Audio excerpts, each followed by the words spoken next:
औज़ु बिल्लाहि मिनश शैतानिर रजीम बिस्मिल्लाहिर रहमानिर रहीम नहमदुहु व नसल्ली अला रसूलिहिल करीम रब्बि इश्रह ली सदरी व यस्सिर ली अमरी वहलुल उक़दतम मिन लिसानी यफ़क़हू क़ौली रब्बि ज़िदनी इल्मन। अस्सलामु अलैकुम।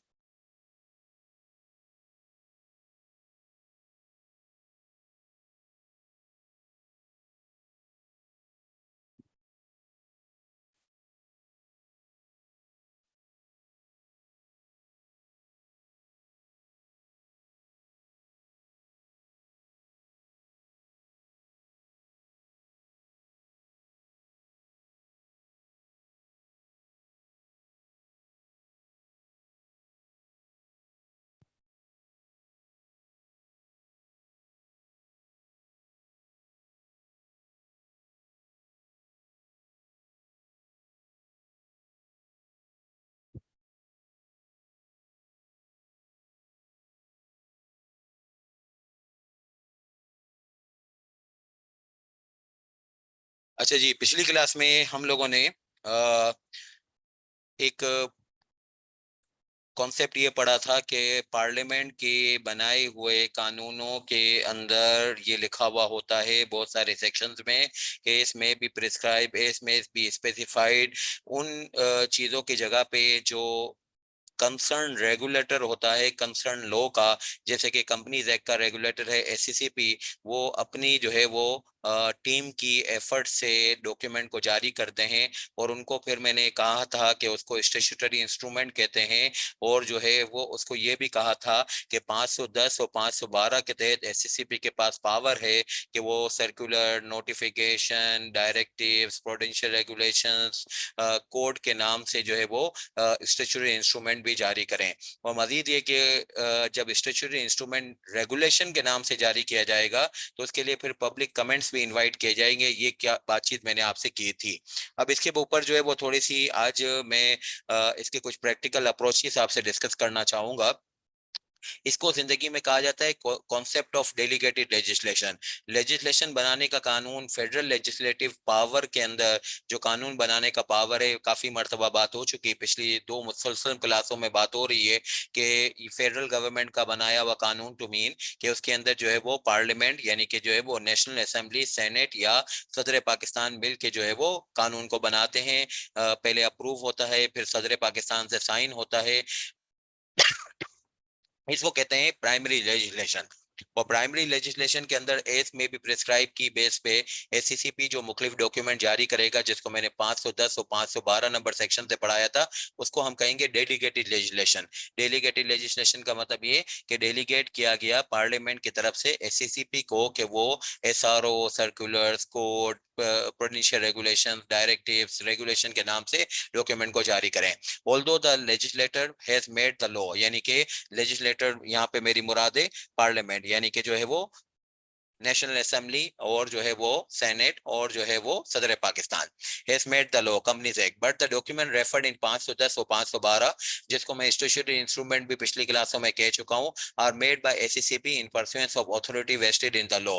देयरफॉर ये सारे जो है वो डॉक्यूमेंट जो कि जो है वो सेकेंडरी स्टैट्यूटरी इंस्ट्रूमेंट के नाम से आते हैं, इनका नाम होता है डेलीगेटेड लेजिस्लेशन या सेकेंडरी लेजिस्लेशन। और जिस पार्लियामेंट ने इनको कानून के अंदर ये इजाजत दी है कि आप ये सेकेंडरी इंस्ट्रूमेंट या डेलीगेटेड लेजिस्लेशन के अंदर स्टैट्यूटरी इंस्ट्रूमेंट जारी कीजिए, वो वाले डॉक्यूमेंट के अंदर जो भी लिखा हुआ होगा उसको डेलीगेटेड लेजिस्लेशन कहा जाएगा। जिसने पावर दिया वो प्राइमरी लेजिस्लेशन, जिस पावर को इस्तेमाल करके डॉक्यूमेंट जारी किया गया उसका नाम डेलीगेटेड लेजिस्लेशन। इसका नाम प्राइमरी लेजिस्लेशन, इसका नाम डेलीगेटेड लेजिस्लेशन। डेलीगेटेड लेजिस्लेशन का दूसरा नाम स्टैट्यूटरी इंस्ट्रूमेंट भी होता है, तीसरा नाम सर्कुलर्स, प्रूडेंशियल रेगुलेशंस वगैरह जो 510 और 512 में पढ़े गए थे। अच्छा, मजीद आपसे थोड़ी सी ये बातचीत करें कि हमने एक कॉन्सेप्ट बॉडी कॉर्पोरेट का पढ़ा था, जो सेक्शन 2 सब सेक्शन 1 क्लोज 9 की रूल है। पाकिस्तान में कॉर्पोरेट स्टेटस वाली एंटिटीज आपको नजर आएंगी, यानी जिसका आप ऑडिट करने जाते हैं तो उसमें कुछ तो ऐसी होंगी जो मेजोरिटी होंगी कि जो कि कंपनीज एक्ट 2017 के तहत बनी हुई होंगी, कुछ ऐसी होंगी जो पार्लियामेंट के स्पेशल इलेक्टमेंट के तहत या लॉ के तहत बनी हुई होंगी, जिसके अंदर जो है वो आपको पाकिस्तान नेशनल शिपिंग कॉर्पोरेशन भी मिलेगी, जिसके अंदर नेशनल बैंक भी मिलेगी, जिसके अंदर स्टेट लाइफ भी मिलेगी, स्टेट बैंक ऑफ पाकिस्तान मिलेगी, और कुछ ऐसी होंगी जो कि फॉरेन लॉ के तहत बनी हुई होंगी, जिसके अंदर आईबीएम मिलेगी, जिसके अंदर ईएनआई मिलेगी, जिसके अंदर बैंक ऑफ टोक्यो मिलेगी। तो इन सब के ऊपर जो है वो बातचीत पिछली क्लास में भी हो चुकी थी। आज एक मैक की शक्ल में बताऊं कि सबके ऊपर अंधाधुन एक तरीके से लॉ अप्लाई शुरू ना कर दीजिएगा। अब जैसे मैंने यहाँ पे नाम दिया है कि यूनिलीवर पाकिस्तान, अब यूनिलीवर पाकिस्तान के बारे में एग्जामिनर बताएगा या क्लाइंट आपको बताएगा कि ये कैसे बनी है।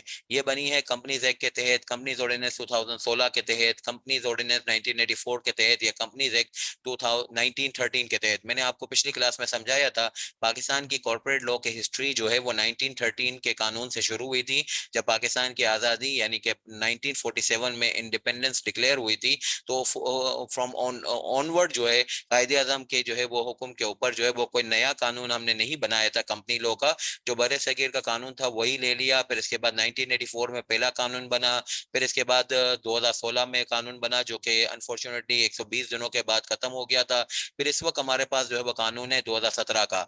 तो ये कॉमन लॉ के तहत बनी हुई यूनिलीवर पाकिस्तान है।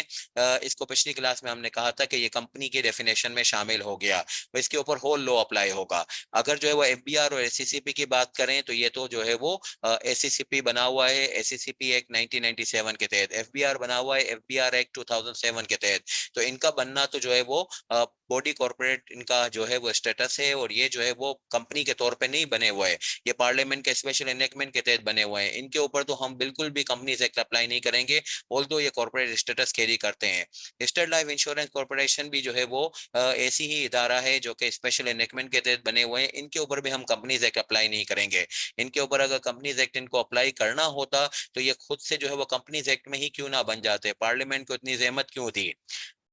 पीएनएससी जो है वो पार्लियामेंट के स्पेशल एनेक्टमेंट के तहत बनी हुई है, मगर इसके ऊपर जो है वो लिस्टिंग का जो है वो मामला है। लिस्टिंग की बातचीत पिछली क्लासों में हो चुकी है कि कोई भी सिक्योरिटी स्टॉक एक्सचेंज में लिस्ट हो, ये जो पीएनएससी है इसका इक्विटी इंस्ट्रूमेंट जो है वो स्टॉक एक्सचेंज में लिस्टेड है, नतीजतन लिस्टेड की तारीफ में आ गई। इनके ऊपर जो है वो सिलेक्टिव सेक्शन अप्लाई होंगे जो 505 दो सब सेक्शन 2 में लिखे हुए हैं, जो पिछली क्लास में मैंने आपको बताया था कि इसके अंदर जो है वो 130 नंबर सेक्शन है, इसके अंदर 132 नंबर सेक्शन है, इसमें 220 से 239 है, 247 से 267 है, और फिर 270 और 271 है।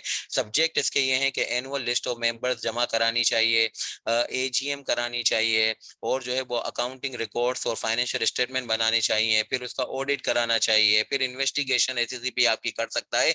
इसके ऊपर जो है वो मामला जो है वो सेक्शंस मोहित हैं, और ये इस वजह से हुआ कि पार्लियामेंट के स्पेशल एनेक्टमेंट के तहत बनी हुई है, मगर इसकी स्टॉक एक्सचेंज में लिस्टिंग होने की वजह से इनके ऊपर सिलेक्टेड सेक्शन अप्लाई किए गए। बाकी अदरवाइज इनकी जो अपनी बनने की किताब है उसी से उनकी जिंदगी गुजरती है। आईबीएम के बारे में जो है वो बातचीत है कि आईबीएम जो है वो आईबीएम आईएनसी यूएसए में बनी हुई कि पाकिस्तान में ब्रांच है, ये तो फॉरेन लॉ के तहत बनी हुई है। और इसके ऊपर भी बातचीत आपसे ये हुई थी कि ये सिलेक्टेड सेक्शन अप्लाई करेंगे जो 434 से लेकर 450 तक हैं। तो तीन जो है वो कॉर्पोरेट स्टेटस पाकिस्तान में नजर आएंगे, और तीनों के ऊपर जो है जो लॉ की अप्लीकेबिलिटी का अंदाज है वो चेंज हो जाता है। अंदाज मतलब यानी कि एक्सटेंड चेंज हो जाता है। तो किसी भी जगह पे ऑडिट पे गए तो उस सूरत हाल में अपनी एंटिटी को पहले तो इन तीन में से कहीं एक कॉर्पोरेट स्टेटस के अंदर फिक्स कर लीजिए, क्लाइंट से इंटरव्यू में ही पूछ लीजिए, फिर अकॉर्डिंगली जो है वो उसके ऑडिट के दौरान में उसकी रिलीवेंट किताबें पढ़ के आप अपनी राय कायम कीजिए कि whether they are doing the right things in accordance with the law, या फिर एक जो है वो कुछ गड़बड़ तो नहीं कर रहे जिसको ऑडिट में आपको रिपोर्ट करना चाहिए। अच्छा, अब मजीद बात।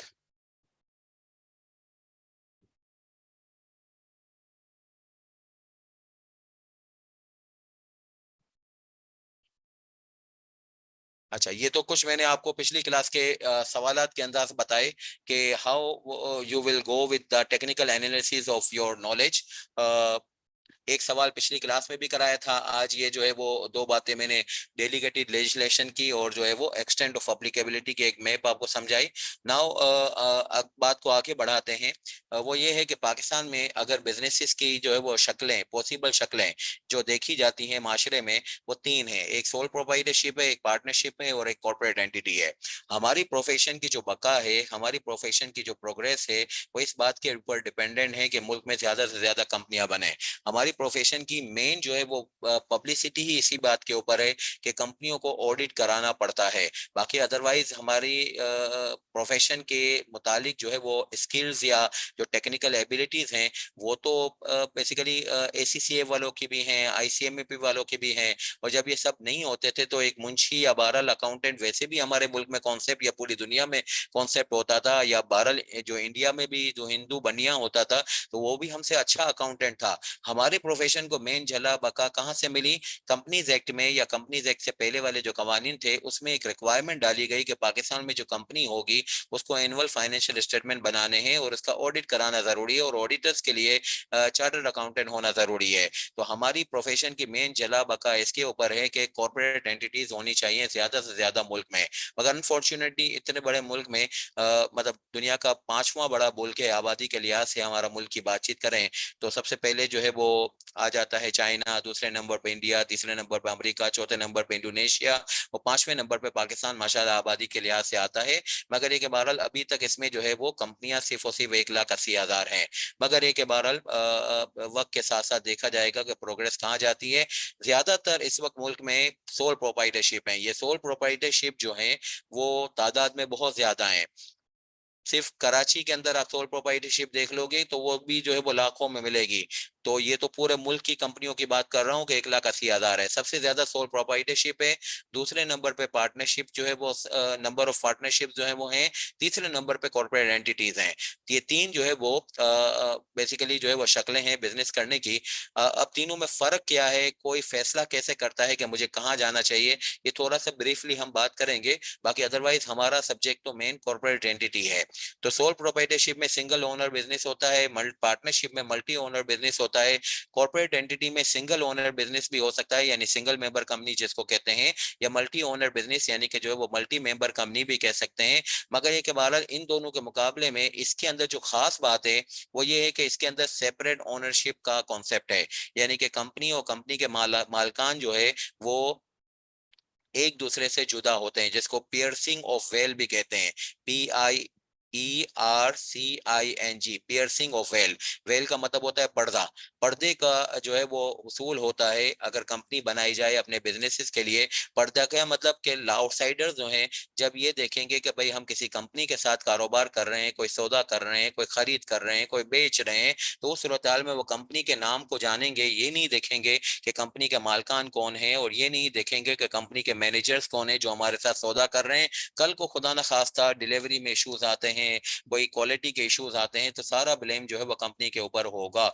आप और मैं हम कितनी भी काबिलियत रखें मगर हम इस वजह से डरते रहते हैं कि कोई काम करेंगे उसमें कोई गलती ना हो जाए। इस वजह से हम जो है वो बहुत सारी काबिलियत होने के बावजूद भी काम करने से खौफ खाते हैं। तो अगर हमें इस खौफ को दूर करना हो तो काम करने के लिए एक रास्ता ये भी है कि हम अपने बिजनेस को कॉर्पोरेट एंटिटी बना दें। कॉर्पोरेट एंटिटी बनाने से ये हो जाएगा कि जो रिस्क ऑफ फेलियर है वो हमारे ऊपर जो है वो पास ऑन नहीं होगा। इसका बर्डन जो है वो उस एंटिटी के ऊपर होगा जो कंपनीज एक्ट में बनाया जाएगा। ये है सेपरेट एंटिटी का कॉन्सेप्ट। ये सिर्फ और सिर्फ आपको कंपनीज एक्ट जो है वो अवॉर्ड करता है, यानी कंपनियां बनने के ऊपर ये अवॉर्ड हो रहा है। बाकी अदरवाइज जो है आप अपने बिजनेसेस को पार्टनरशिप या मल्टी ओनर बिजनेस या पार्टनरशिप के अंदर लेके जाएं या सिंगल ओनर बिजनेस में लेके जाएं, वहां पे सेपरेट एंटिटी का कॉन्सेप्ट आपको जो है वो अवेल नहीं हो पाएगा। द क्वेश्चन इज के भाई जो है वो मैं क्यों जो है वो कंपनी बनाऊं जब ज्यादातर लोग तो मुझे सोल प्रोप्राइटरशिप नजर आ रहे हैं, मुझे ज्यादातर लोग तो जो है वो पार्टनरशिप नजर आ रहे हैं। तो ये पहला सवाल है जिसको आज इंशाल्लाह हम डिस्कस करेंगे, how you will convince to someone and how you will convince to examiner कि why 180 entrepreneurs in the country has have decided to form a company, why they had not decided for sole owner business या multi owner business यानी कि sole proprietorship या partnership। दूसरी बात ये कि if someone has develop a convincing reason कि मुझे अपने बिजनेस को कंपनी की शक्ल में रखना चाहिए, तो दूसरा सवाल ये पैदा होगा कि कंपनी की वो टाइप या स्ट्रक्चर क्या रखना चाहते हैं। जो टाइप और स्ट्रक्चर वो रखना चाहते हैं उसकी जो है वो कोई मेन्यू कार्ड है, उसका कोई जो है वो बेसिकली जो है वो चार्ट है, या कोई जो है वो पॉसिबिलिटीज हैं कि बस एक ही टाइप की कंपनी बनती है। तो भारत पाकिस्तान में भी जैसे दुनिया के दूसरे ममालिक में भी है, एक से ज्यादा टाइप की कंपनी बनती है, प्राइवेट बनती है, पब्लिक बनती है, फिर इसके बाद जो है वो limited by shares, limited by guarantee, unlimited company बनती है। तो पहली बात तो ये कि आप ये सोच लीजिए कि मुझे कंपनी बनानी है, क्यों। और फिर दूसरी बात ये कि अगर बनाने के ऊपर रजामंदी हो गई तो पॉसिबिलिटीज क्या है, वो दूसरे नंबर पे आज हम इंशाल्लाह करने जाएंगे। पहले जहन में बातचीत ये है कि मैं सोल प्रोप्राइटरशिप को और जो है वो पार्टनरशिप को रिग्रेट कर चुका हूं, इस वजह से कि उसमें मुझे सेपरेट एंटिटी कॉन्सेप्ट नहीं मिलता। अगर आपको सेपरेट एंटिटी कॉन्सेप्ट जो है वो कोई लगाव पैदा नहीं कर रहा, तो फिर बेहतर तो ये है कि आपको सोल प्रोप्राइटरशिप और पार्टनरशिप में ही चले जाने चाहिए। सेपरेट एंटिटी कॉन्सेप्ट जो है वो चीफ रीजन है इस बात के लिए कि मुझे अपने बिजनेस को कंपनी की शक्ल में लेके जाना चाहिए। अब कंपनी की शक्ल में जाने के लिए ये वाले जो है वो बेनिफिट को अवेल करने के लिए आपको एक प्राइस देनी पड़ेगी। वो प्राइस क्या है? कंप्लाइंस की प्राइस। ये पूरा कंपनीज एक्ट जो है इसके अंदर खास तौर पे ऑडिटर्स की जो है वो बेसिकली ऑडिट, ये सारी चीजों के ऊपर जवाबदेही और जो है वो खींचातानी और कंप्लाइंसेस का जो पैटर्न है, इन सारी चीजों के ऊपर अगर आपको जो है वो अपने आप को जो है वो लाना है, तो इसके लिए जो है वो सूरत हाल ये होती है कि मैं सेपरेट एंटिटी से मुतासिर हो गया, सेपरेट एंटिटी कॉन्सेप्ट से मुतासिर हो गया, इसलिए कंप्लाइंस में जो है वो करने को तैयार हूँ। जल्दी लेके आ, और पेट क्यों निकला है तेरा? जल्दी कर। अच्छा, नेक्स्ट जो है वो हमारा मामला है कि कंपल्सरी, अब अगली बात कि जाना।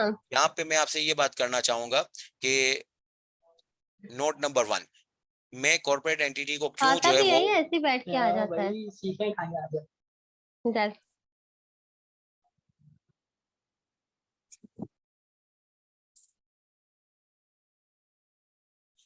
किसी का माइक ऑन है, कोई आप अगर उसको म्यूट कर दें तो बेहतर हो जाएगा।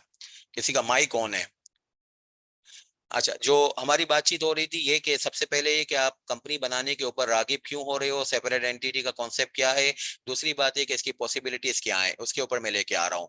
इसको मैंने आपके साथ ऐसे शेयर करना है कि deciding parameters to form a company जो है वो इस तरीके से मैं डिजाइन करके आपको देना चाह रहा हूँ कि कुछ लोग कंपनियां इसलिए बना लेते हैं कि वो कहते हैं कि हमारे पास तो इसके अलावा कोई ऑप्शन ही नहीं है। कुछ लोग कंपनियां इसलिए बनाते हैं कि वो कहते हैं कि कंपनीज एक्ट के जो सेलिंग टेक्निक है, कंपनीज एक्ट बनाने वालों ने जो कहा है कि कंपनी बनाने से ये फायदे होते हैं, उनसे हम मुतासिर हो गए। तो जिन लोगों ने कंपनियां इस वजह से बना ली कि उनके पास जो है वो चॉइस ही नहीं थी कि वो कंपनी के अलावा कोई और शक्ल में कारोबार कर सकते, उसको मैंने कंपल्सरी ऑप्ट इन के अंदर शामिल किया है। और जिन लोगों ने जो है वो अपने आप को कंपनी बनाने के ऊपर इस वजह से रागिब किया कि दे रेड थ्रू द प्रोविजंस के जिसके अंदर कंपनी बनाने के फायदे मौजूद हैं, वो बेसिकली जो है वो आपके पास 4 सेक्शन है, 18 नंबर, 294 नंबर, 18 और 17। इन चारों सेक्शन को पढ़ लिया जाए तो आप किसी को भी ये प्रेजेंटेशन दे सकते हैं कि कंपनी क्यों बनानी चाहिए। मगर ये वो लोग हैं जो कि जो है वो कंपनी बनाने के अलावा कुछ और भी सोच सकते थे। ये वाले वो लोग हैं जिनको मैं जो है वो सीरियल नंबर 1 से लेकर 4 तक जो लेके आ रहा हूँ, इन लोगों के बारे में तो आप सोच ही नहीं सकते कि भाई कंपनी के अलावा कहीं और जाइए। तो इनको तो बेसिकली आप कन्विंस ऐसे नहीं करेंगे कि उनको प्रेजेंटेशन दे रहे होंगे, इन सारे लोगों को डरा रहे होंगे कि अगर आप अपने बिजनेस को पाकिस्तान में कर रहे हैं और आप अपने आप को कंपनी की शक्ल में नहीं ला रहे, तो देखिए आपको इसके जो है वो नेगेटिव कॉन्सिक्वेंसेस बियर करने पड़ेंगे। तो इनको डराने के पॉइंट ऑफ व्यू से आप समझा रहे हैं और इनको समझाने के पॉइंट ऑफ व्यू से आप प्रेजेंट कर रहे हैं। तो कंपल्सरी ऑप्ट इन के अंदर 4 लोग कौन है? एक है unregistered company, section number 9।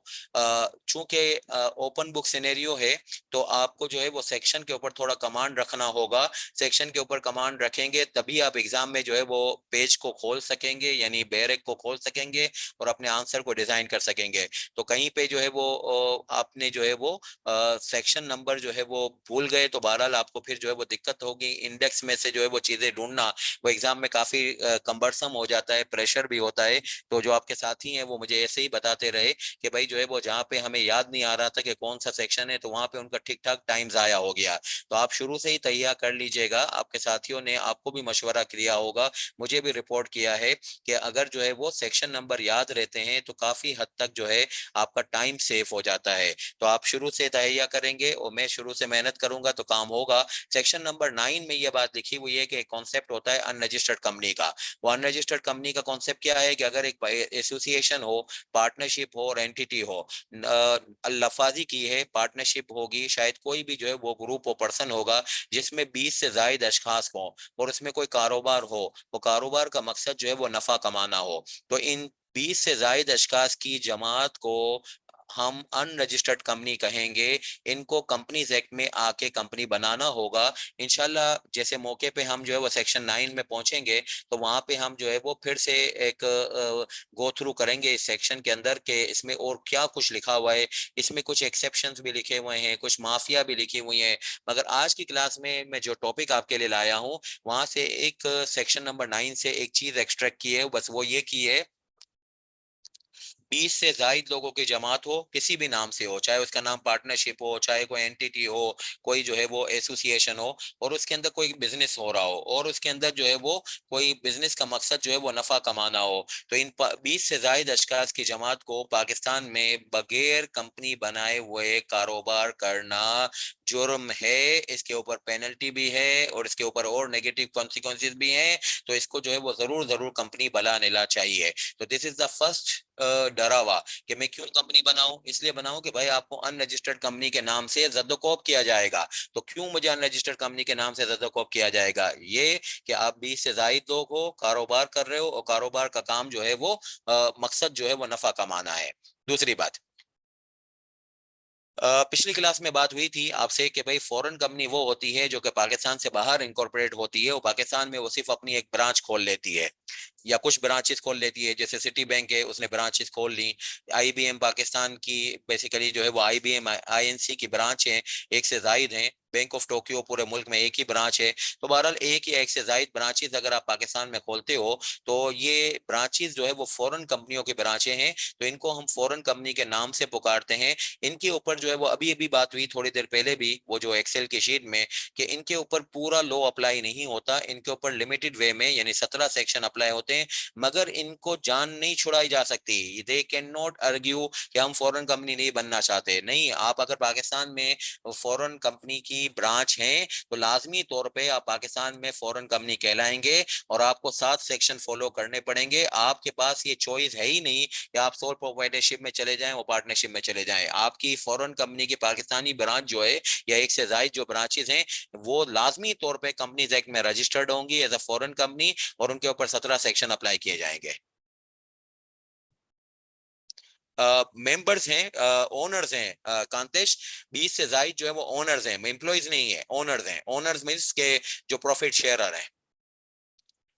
Ahmed Waqas, sir, is there any situation where director of the company jointly and severally become liable for debts of the company? Yes, उसके अंदर अहमद वकास ये तो पूरे लॉ में 13 जगहें हैं जिसको कहा जाता है lifting of well of incorporation. तो आप थोड़ा सा तामुल कीजिएगा, इंशाल्लाह आपको वो 13 जगहें मिलेंगी उनके पूरे बैकग्राउंड के साथ कि कहाँ कहाँ जो है वो डायरेक्टर की जॉइंट एंड सेवरल लाइबिलिटी हो जाती है और वो उनकी सजा है। बेसिकली उनको पहली क्लास में समझाया गया था कि आपको सेपरेट एंटिटी का कॉन्सेप्ट हासिल करना है तो आप कंपनी बनाइए, मगर कंपनी बनाने के इस दाखिले के कुछ प्रोटोकॉल्स हैं, वो प्रोटोकॉल्स को आप फॉलो नहीं करेंगे तो उसके अंदर जो है वो मुख्तलिफ जो नताइज हैं उसमें आपकी जो है वो सोच वाला भी एक नतीजा है जो कि कहला रहा है कि वो पर्सनली लाइबल हो जाएंगे। उस पर्सनली लाइबल वाली सिचुएशन को जो है वो कहा जाता है lifting of well of incorporation.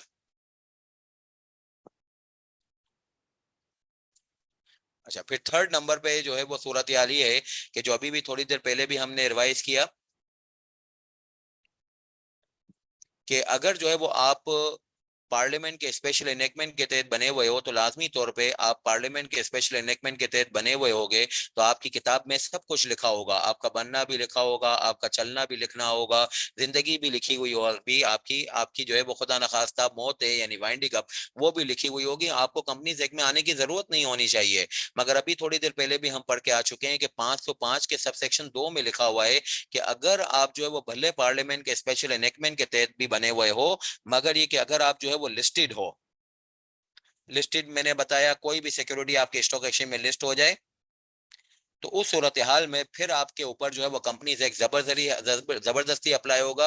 130, 32, 20 से 30, 220 से 239, 247 से 267, 270 और 271। बार बार बात हुई है, 130 जो है वो एनुअल लिस्ट ऑफ मेंबर्स है, 132 एजीएम है, 220 से 239 अकाउंटिंग रिकॉर्ड्स हैं, 247 से 267 और 270 और 271 ऑडिट और इन्वेस्टिगेशन है। ये सेक्शन जबरदस्ती अप्लाई होंगे। इनको ये नहीं बोला जाएगा कि आप कंपनीज एक्ट में आ जाएं, ये तो पार्लियामेंट के स्पेशल एनेक्टमेंट के तहत बने हुए हैं, ये तो कंपनीज एक्ट में नहीं आना चाह रहे थे, जब भी तो जो है वो ये पार्लियामेंट के स्पेशल एनेक्टमेंट के तहत बने हुए हैं, मगर इनकी सिक्योरिटी स्टॉक एक्सचेंज में लिस्ट हो गई तो जबरदस्ती खींच के यहाँ पे लाया जाएगा। अच्छा, फिर इसके अलावा पाकिस्तान में ये जो मैंने 6 कंपनियां लिखी हैं, इनको स्पेशलाइज कंपनीज कहते हैं। इन लोगों के ऊपर जो है वो कंपनीज एक्ट की आने की कंपलसरी रिक्वायरमेंट है। यानी अगर पाकिस्तान में एनबीएफसी बने तो वो कंपनीज एक्ट बनाए बगैर, कंपनीज एक्ट में अपनी कंपनी बनाए बगैर काम नहीं कर सकते।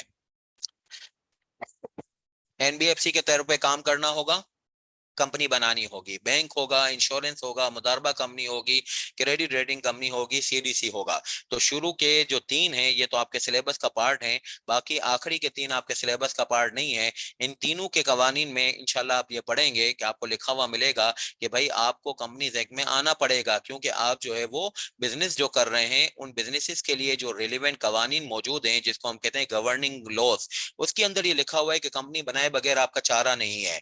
तो जब भी कोई पाकिस्तान में बिजनेस करना चाहेगा बैंक का, वो कहेगा कि भाई मैं सोल प्रोप्राइटरशिप में बैंक चलाना चाहता हूँ या पार्टनरशिप में चलाना चाहता हूँ, तो हम कहेंगे सॉरी आपका ये बिजनेस नहीं हो सकेगा। इंश्योरेंस में भी ऐसा ही मसला है, एनबीएफसी में भी ऐसा ही मसला है। तो बहरहाल ये 6 इदारे हैं। आपके सिलेबस के लिए ये 3 आपको नजर आएंगे। You should regret with the owners कि you can not run your NBFC and bank and insurance business in the form of sole proprietorship और पार्टनरशिप। आपको कंपनीज एक्ट में आना पड़ेगा। और यहाँ पे क्या अच्छा टाइटल लगेगा, कंपल्सरी ऑप्ट-इन का लगेगा। तो कंपल्सरी ऑप्ट-इन के अंदर वो लोग हैं जिनको डराया जाएगा अगर ये कंपनीज एक्ट में नहीं आ रहे। इनकी जिंदगी ऐसे गुजर रही है कि जिसके ऊपर कंपनीज एक्ट अपने इनको एक मकनातीस की शक्ल में अपनी तरफ खींच रहा है। अगर ये आज तक उस मकनातीसी ताकत के तहत जो है वो अपनी चीज को कंपनीज एक्ट के अंदर वर्कआउट नहीं करा सके, तो आप उनको डराइए कि आपके ऊपर कंपल्सरी ऑप्ट-इन है। कौन है? अनरजिस्टर्ड कंपनी, फॉरेन कंपनी, या फिर एक पार्लियामेंट के स्पेशल एनेक्टमेंट के तहत बनी हुई वो एंटिटी जो कि अपनी सिक्योरिटी को स्टॉक एक्सचेंज में लिस्ट करा चुकी है, और 6 जो है वो स्पेशलाइज कंपनीज। अच्छा, अगर आप की जिंदगी इसमें कहीं भी नहीं आती, जैसे यूनिलीवर है, यूनिलीवर इसमें कहीं भी नहीं आता, ग्लेक्सो इसमें कहीं नहीं आता, नेटसोल टेक्नोलॉजीज इसमें कहीं नहीं आता, फतेह टेक्सटाइल इसमें कहीं नहीं आता, गुलेमा टेक्सटाइल वो इसमें कहीं नहीं आता, तो फिर वो लोग कंपनियां कैसे बन गए? वो सोल प्रोप्राइटरशिप और पार्टनरशिप में क्यों नहीं गए? वो इसलिए नहीं गए कि उन्होंने अपनी जिंदगी के बारे में कंपनीज एक्ट को मुनासिब जो है वो कानून पाया और फायदेमंद कानून पाया। और वो फायदेमंद कानून जो है किस तरीके से उन्होंने एक्सट्रैक्ट किया कंपनीज एक्ट में, या डेवलप किया या कंक्लूड किया, उसके लिए 4 सेक्शन उनको उनके एक वकीलों ने, उनके साथियों ने उनको समझाया। सबसे पहली बात, separate legal entity, yes, veil of incorporation. Persons who own a business, members and who runs the business, directors and officers can take the shield का मतलब होता है पनाह लेना, of incorporation from outsiders view for their defaults। मैं काम करूंगा, मतलब ये कि जैसे सीए के एग्जाम्स हैं, सारे लोग जो है वो पूरा मुल्क जो है वो सीए के एग्जाम देने के लिए आ जाए, कोई हर्ज क्या है, मामूली सी फीस है, बहुत ज्यादा ओवरबर्डन फीस नहीं है, मतलब इसकी जो डिमांड है उसके हिसाब से तो ये फीस बिल्कुल पेनट है। तो फीस की वजह से ऐसा थोड़ी है कि लोग सीए करने नहीं आ रहे, लोग डरते हैं। हमारे साथियों में, आसपास भी, हमारे रिश्तेदारों में आप भी देखिएगा कि सारे लोग सीए करने क्यों नहीं आए, वो कहते हैं यार इसका रिजल्ट बहुत जो है वो टफ होता है। तो असल में बहुत सारे काम ना करने की जिंदगी में रीजन ये होती है कि हम नेगेटिविटी से डरते हैं। वो नेगेटिविटी अगर बिजनेस के अंदर आप जो है वो महसूस कर रहे हैं कि मैं बिजनेस के फेलियर से अपनी रुसवाई को कैसे बर्दाश्त करूंगा या अपने नुकसानात को कैसे बर्दाश्त करूंगा, तो आप फिक्र ना करिए, एक पर्दे को हासिल कर लीजिए। उस पर्दे के तहत आप जो है वो लोगों को नजर नहीं आएंगे। आप पीछे बैठ के बिजनेस की मोहरें चलाए हिलाइए, आप जो है वो बिजनेस के सारे डायनामिक्स को जो है वो डिजाइन कीजिए, उसको रन कीजिए, उसको इम्प्लीमेंट कीजिए।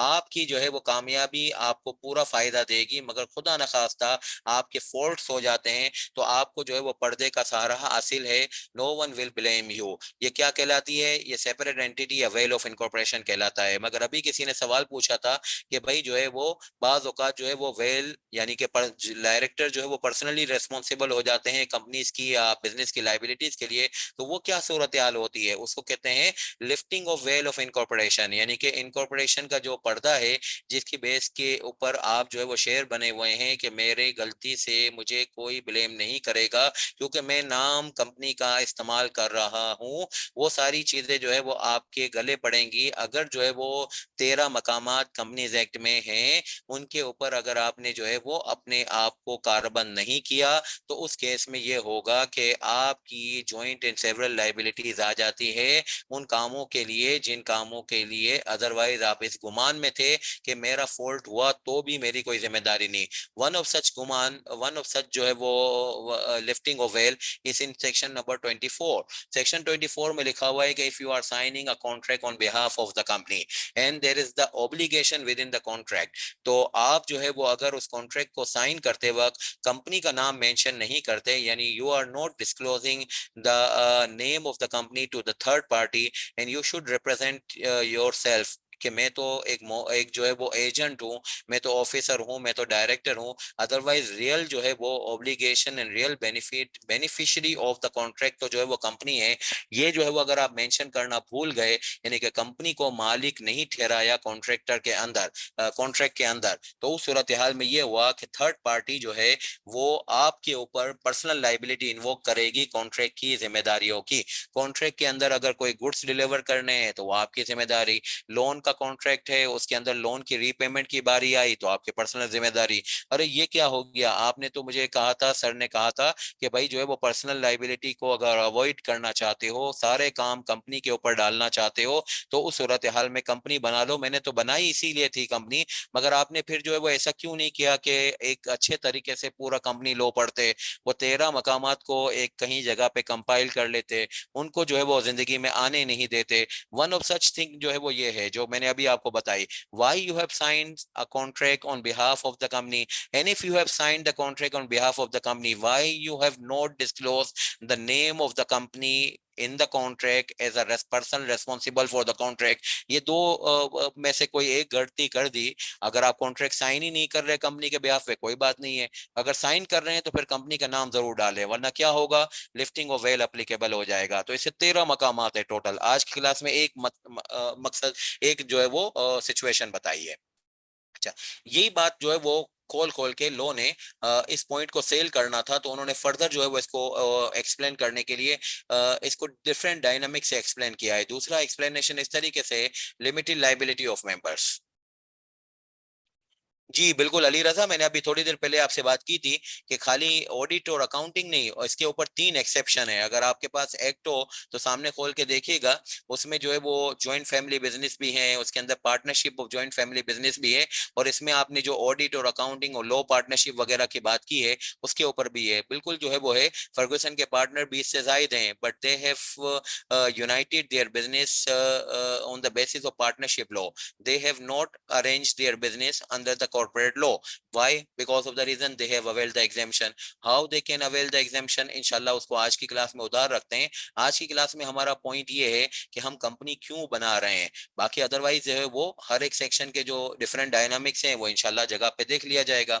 आपके सामने अगर एक्ट हो तो आप देखिएगा, उसमें 3 एक्सेप्शन है।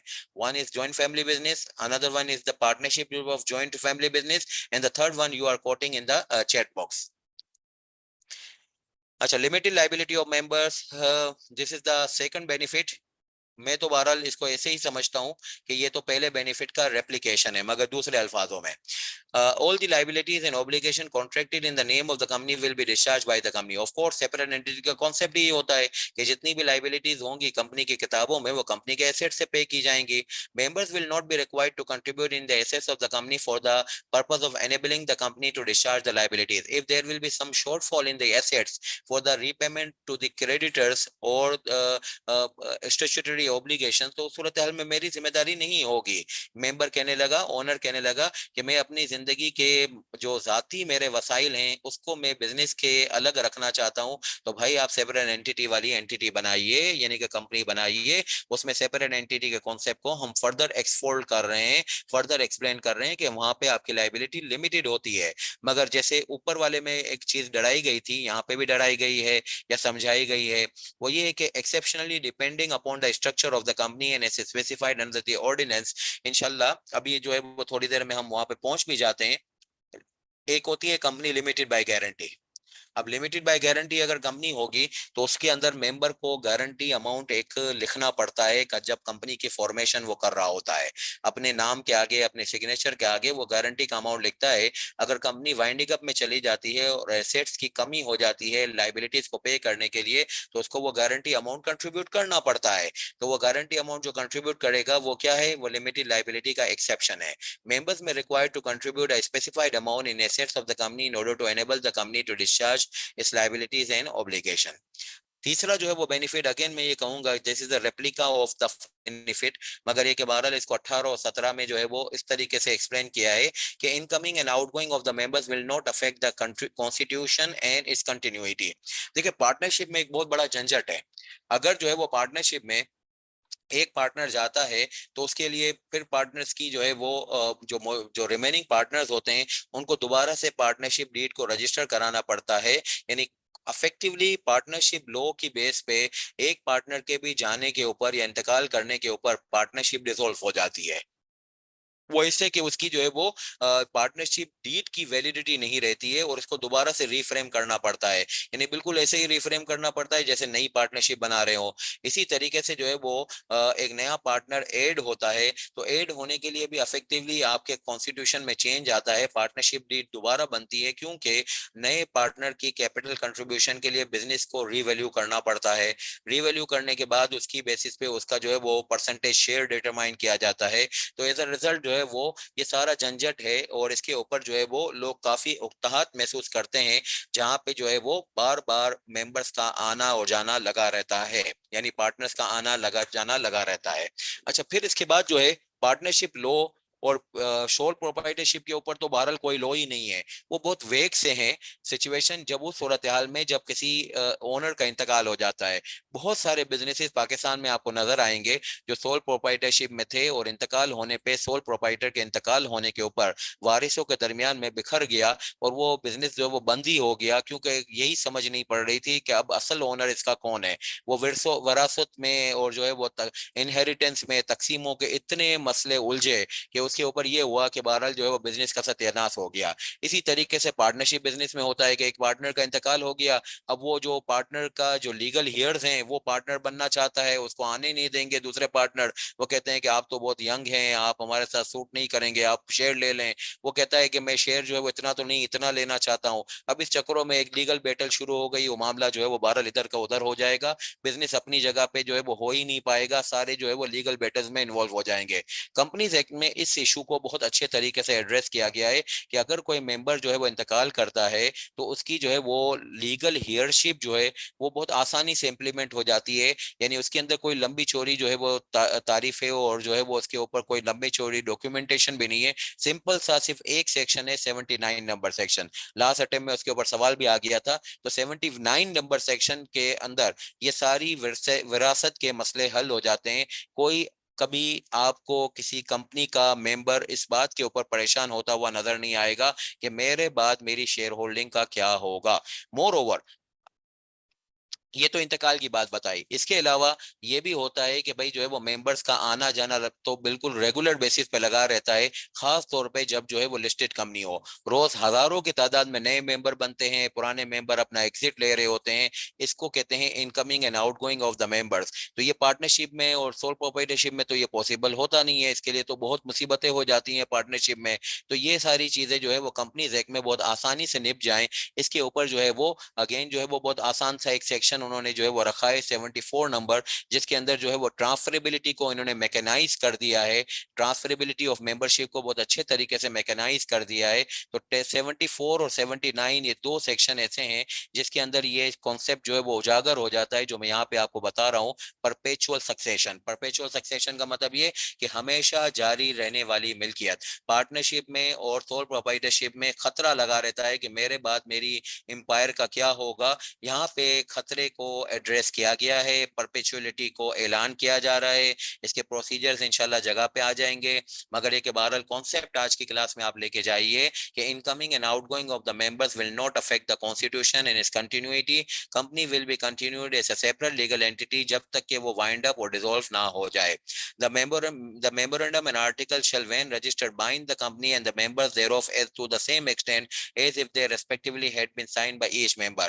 आज अगर आप कंपनी के मेंबर बनते हो तो जाहिर बात है मेमोरेंडम और आर्टिकल जो कंपनी का फाउंडेशन डॉक्यूमेंट है, आपने तो साइन नहीं किया ना, मैं मेंबर बनूंगा तो मैंने भी साइन नहीं किया, तो हमारे ऊपर वो ऑटोमेटिकली 17 और 18 नंबर सेक्शन के तहत बाइंड हो जाता है। पार्टनरशिप डीड की तरीके से नहीं होता है कि दोबारा पार्टनरशिप डीड बनाइए, उसके अंदर दोबारा से सारे लोग साइन करें, including the new one will be also signing, और पुराने वाले का जो है वो नाम मिटा दिया जाए। यहाँ पे ऐसा नहीं होता है, यहाँ का जो फाउंडेशन डॉक्यूमेंट है वो ऑटोमेटिकली अप्लाई होना शुरू हो जाता है। जिन्होंने साइन किया है उन्होंने बहरहाल साइन किया है कंपनी बनाते वक्त, बाकी वाले आगे वाले लोगों के लिए फाउंडेशन डॉक्यूमेंट जो है वो डीम अप्लीकेबल हो जाता है, यानी कि जो है वो साइन किए बगैर भी अप्लीकेबल हो जाता है। उसके ऊपर उन्होंने एक जनरल जो है वो सेक्शन यानी 17 नंबर इंट्रोड्यूस करके ये सारी बाइंडिंग को इन्फोर्स कर दिया है। तो अगर आज के दिन जो हमारे मुल्क में 1,80,000 कंपनियां हैं, तो उसमें से ये कंपनियां तो बहुत कम है, शायद 1,000 भी नहीं होंगी।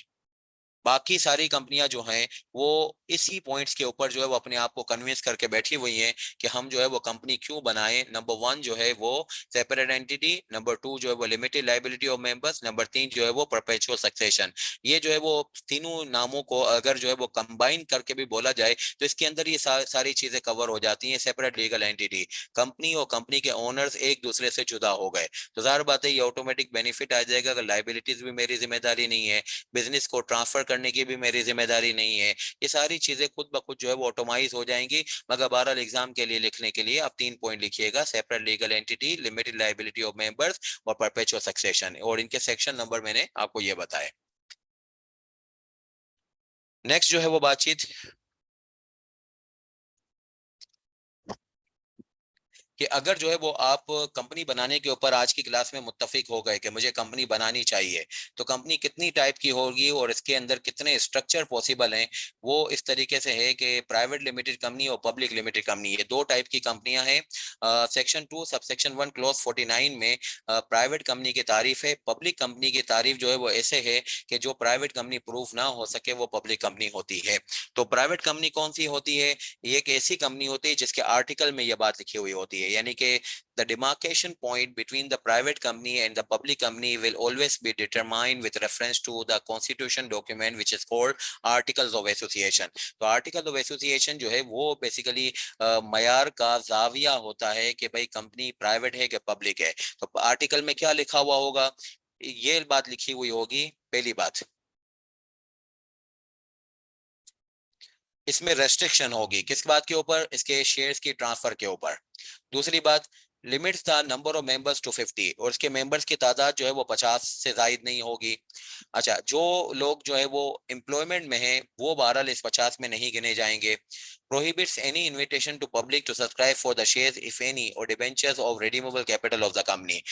debentures और redeemable capital डेट सिक्योरिटीज होती हैं।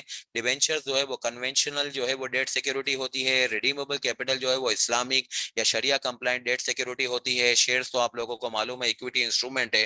तो अगर जो है वो प्राइवेट कंपनी होगी तो इसके अंदर जो है वो शेयर्स हो, डिबेंचर्स हो, रिडीमेबल कैपिटल हो, इन सब की प्राइवेट प्लेसमेंट होती है।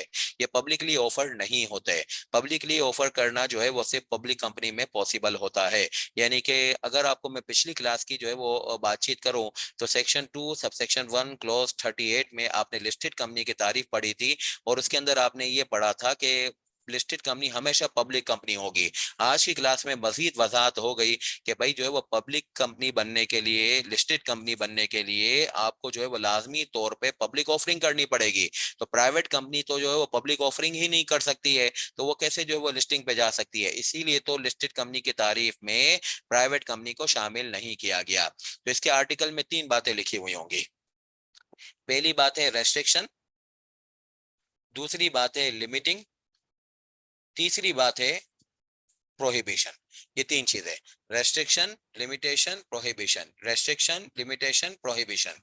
रेस्ट्रिक्शन का मतलब क्या, किसकी रेस्ट्रिक्शन है, ट्रांसफर की। लिमिटेशन का मतलब क्या, किसकी लिमिटेशन है, मेंबर्स की। प्रोहिबिशन का मतलब क्या, किसकी जो है वो प्रोहिबिशन है, इनविटेशन की। तो रेस्ट्रिक्शन का मतलब ये है कि हो जाएगा मगर कुछ रुकावट के साथ। लिमिट का मतलब ये कि ये तो हो ही नहीं सकता कि 50 से ज्यादा आपके मेंबर हो। तीसरी बात ये कि भाई जो है वो प्रोहिबिशन का वर्ड भी इसीलिए तरीके से है कि ये तो हो ही नहीं सकता कि आप पब्लिक ऑफरिंग करो। You will always be some a company के जिसकी जो है वो जिंदगी प्राइवेट प्लेसमेंट के ऊपर चल रही होगी। अच्छा, अब अगर ये शुरू के 2 जो है वो पॉइंट्स को मजीद जो है वो कुरेदा जाए तो उसके अंदर ये लिखा हुआ है,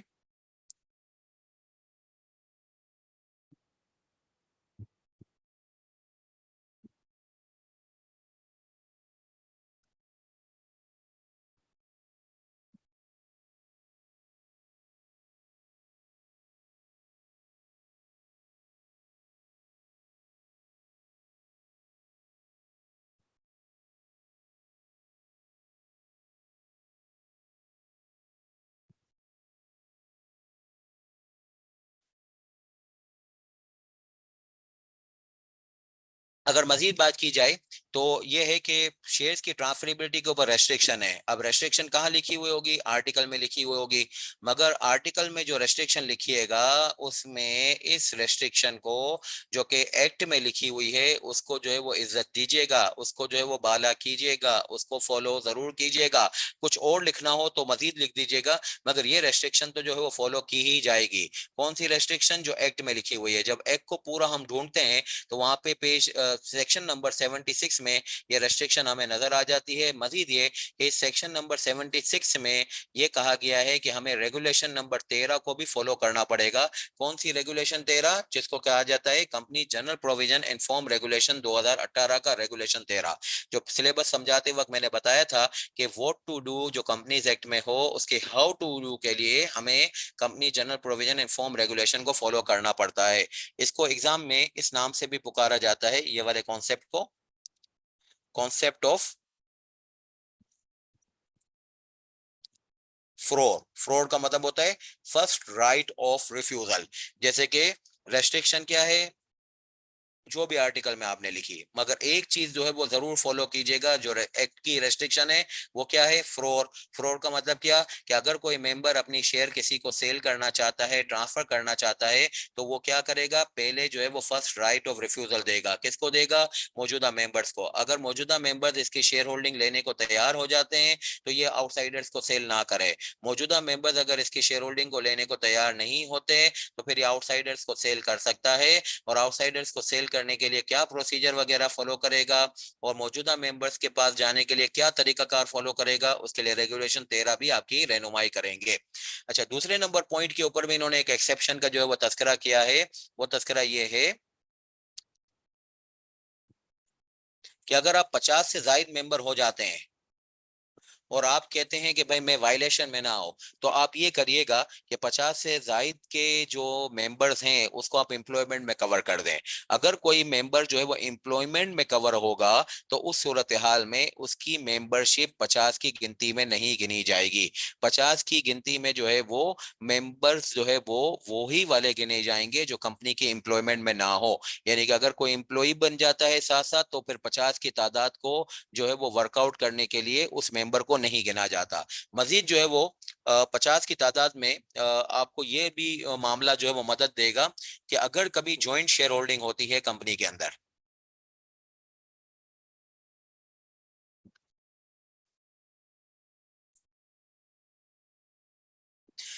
अगर जो है वो ए बी सी तीन लोग जो है वो मिलके ज्वाइंट शेयर होल्डिंग कैरी कर रहे हैं, तो उस सूरत हाल में आप इसको 3 मेंबर गिनेंगे कि इसको जो है वो 1 मेंबर गिनेंगे, इसको 1 मेंबर गिनेंगे।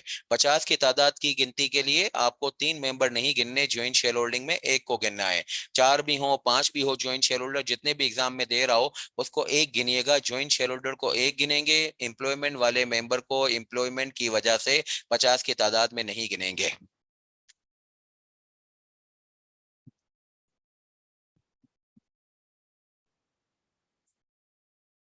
जी अमीना, आपको अभी अभी सिखाते हैं, पहले से 76 नंबर सेक्शन पढ़ा दें, फिर इसके बाद आपको पूरा सिखाते हैं जो आपका सवाल है। तो ये देखिए कैसे होगा मामला। आइए,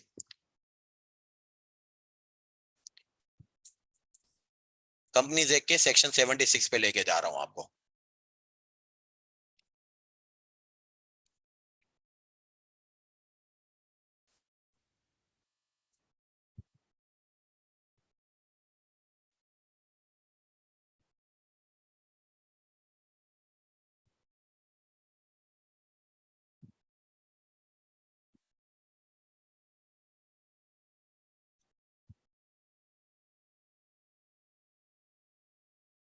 प्राइवेट कंपनी की डेफिनेशन में जो रेस्ट्रिक्शन ओवर द ट्रांसफर है उसके ऊपर जो है वो ये सेक्शन है, restriction on transfer of shares by the members of a private company not withstanding anything contain in section 75। Section 75 में ये कहा गया है कि कंपनी के शेयर होल्डिंग जो है वो फ्री ट्रांसफरेबिलिटी होती है। डायरेक्टर्स को कभी भी मेंबर के शेयर की ट्रांसफर को रोकना नहीं चाहिए।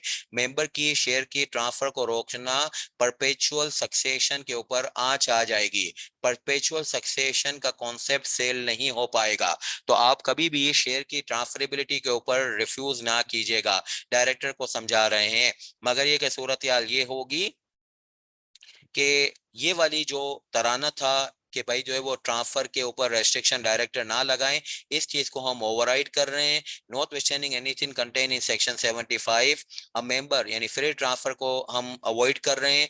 नॉट विथस्टैंडिंग का मतलब होता है ओवरराइडिंग प्रोविजन। जो भी चीज कभी नॉट विथस्टैंडिंग के वर्ड से शुरू होती है इसका मतलब होता है ओवरराइडेड। कौन सी चीज ओवरराइड हो गई? वो चीज ओवरराइड हो गई जो कि इस नॉट विथस्टैंडिंग के वर्ड के बाद लिखी हुई होगी। नॉट विथस्टैंडिंग के वर्ड के बाद क्या चीज लिखी हुई है? सेक्शन 75 के प्रोविजन।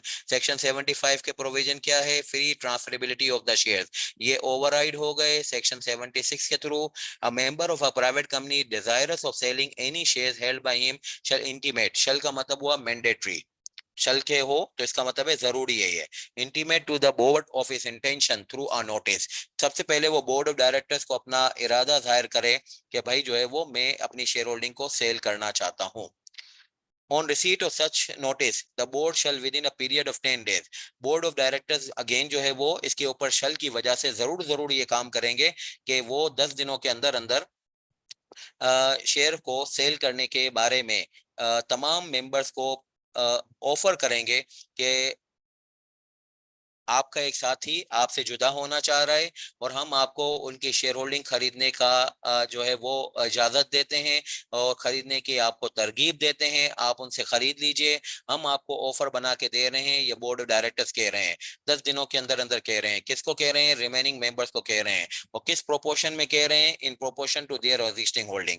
इसका क्या मतलब होता है? इसका 2 मिनट में अभी आपको इलस्ट्रेशन कराते हैं। ये वाली चीज को अभी 2 मिनट के लिए रोकिएगा, नीचे आ जाइए। The letter of offer for sale specifying the number of shares to which the members is entitled, price per share, and specifying the time limit within which the offer, if not accepted, be deemed as declined, shall be dispatched to the members to register post or courier or through electronic mode। कि ये जो offer letter जो directors बना के भेज रहे हैं 10 दिनों के अंदर अंदर, इसमें ये 3 चीजें जरूर लिखी होंगी कि आपको कितने शेयर्स की ऑफर दी जा रही है, प्राइस पर शेयर क्या है, और वो टाइम लिमिट क्या है जिसके अंदर आपको ये ऑफर एक्सेप्ट कर लेना चाहिए। और ये तमाम मेंबर्स को राइटिंग में भेज दी जाए। कैसे भेज दी जाए राइटिंग में? इसलिए कह रहा हूँ इसमें रजिस्टर्ड पोस्ट और कोरियर और इलेक्ट्रॉनिक मोड जो है वो लिखा हुआ है। ये जबानी बोर्ड ऑफ डायरेक्टर्स की मीटिंग में डिस्कस नहीं हो रहा होगा, ये राइटिंग में ऑफर जाएगी।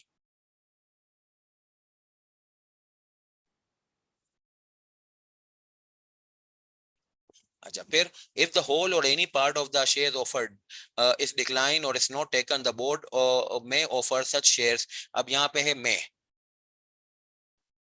मे का मतलब ये होगा चाहें तो ऐसा कर सकते हैं। May offer such shares to other members in proportion to their share holding. अब जो है वो एक मेंबर जो है वो जाना चाह रहा है, आपके पास जो है वो फॉर एग्जांपल जो है वो टोटल जो है वो 4 मेंबर्स थे, एक जाना चाह रहा है, 3 मेंबर को ऑफर की गई कि भाई जो जाने वाला है उसकी शेयर होल्डिंग ले लीजिए। 3 में से 2 ने तो शेयर होल्डिंग लेने का एग्री कर लिया, एक ने जो है वो कहा नहीं मुझे नहीं चाहिए। तो अब वो जो एक की क्वांटिटी रह गई है वो बाकी 2 के दरमियान में डिस्ट्रीब्यूट की जाए, डायरेक्टर का फैसला है।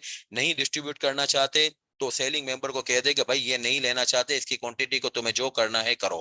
If all the members decline to accept the offer, या फिर एक सारे मेंबर डिक्लाइन नहीं कर रहे मगर कुछ जो है वो लेफ्ट ओवर रह जाते हैं, तो शेयर्स में बी सोल्ड। अब जो है वो जो डिजायरस मेंबर है जो सेल करना चाह रहा था उसके पास अब जो है वो फ्री राइट टू सेल आ गया। Free right to sell has now pass through with a restriction, and this restriction is commonly and practically called as first right of refusal. Who is first refusing in the scenario in order to make enable the outgoing member कि वो outsider को sales कर सके, the existing members. For the purpose of this section, the mechanism to determine the price of shares shall be as such as may be specified. अब ये कि ये regulation number 13 में आपको जाना पड़ेगा। रेगुलेशन 13 आपको बताएगा कि प्राइस इसमें कैसे निकलेगी। बहरहाल रेगुलेशन नंबर 13 में प्राइस के बारे में कोई खास रहनुमाई तो हमें नहीं मिल रही है कि भाई ये जो ऑफर की जो क्वांटिटी है, ये ऑफर की क्वांटिटी कौन सी प्राइस के ऊपर, जिसका लिखना भी ऑफर के अंदर जरूरी है, मौजूदा मेंबर्स को बेची जाएगी, उसके बारे में रेगुलेशन नंबर 13 को फॉलो करना चाहिए। या ये रेगुलेशन नंबर 13।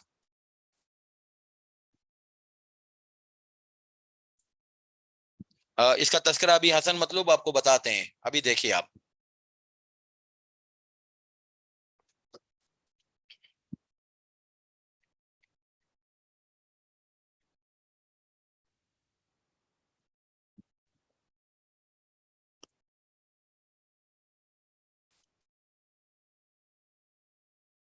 या ये 13 number.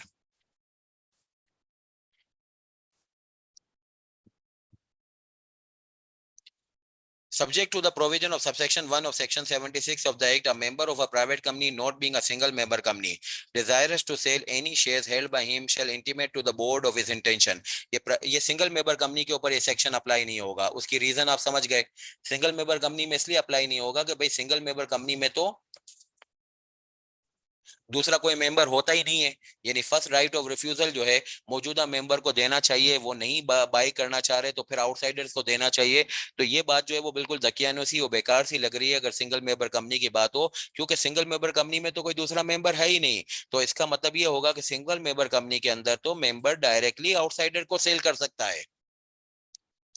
So, subject to the provision of subsection 1 of section 76, a member of the private company not being a single member company desirous to sell any shares held by him shall intimate to the board of his intention through a notice।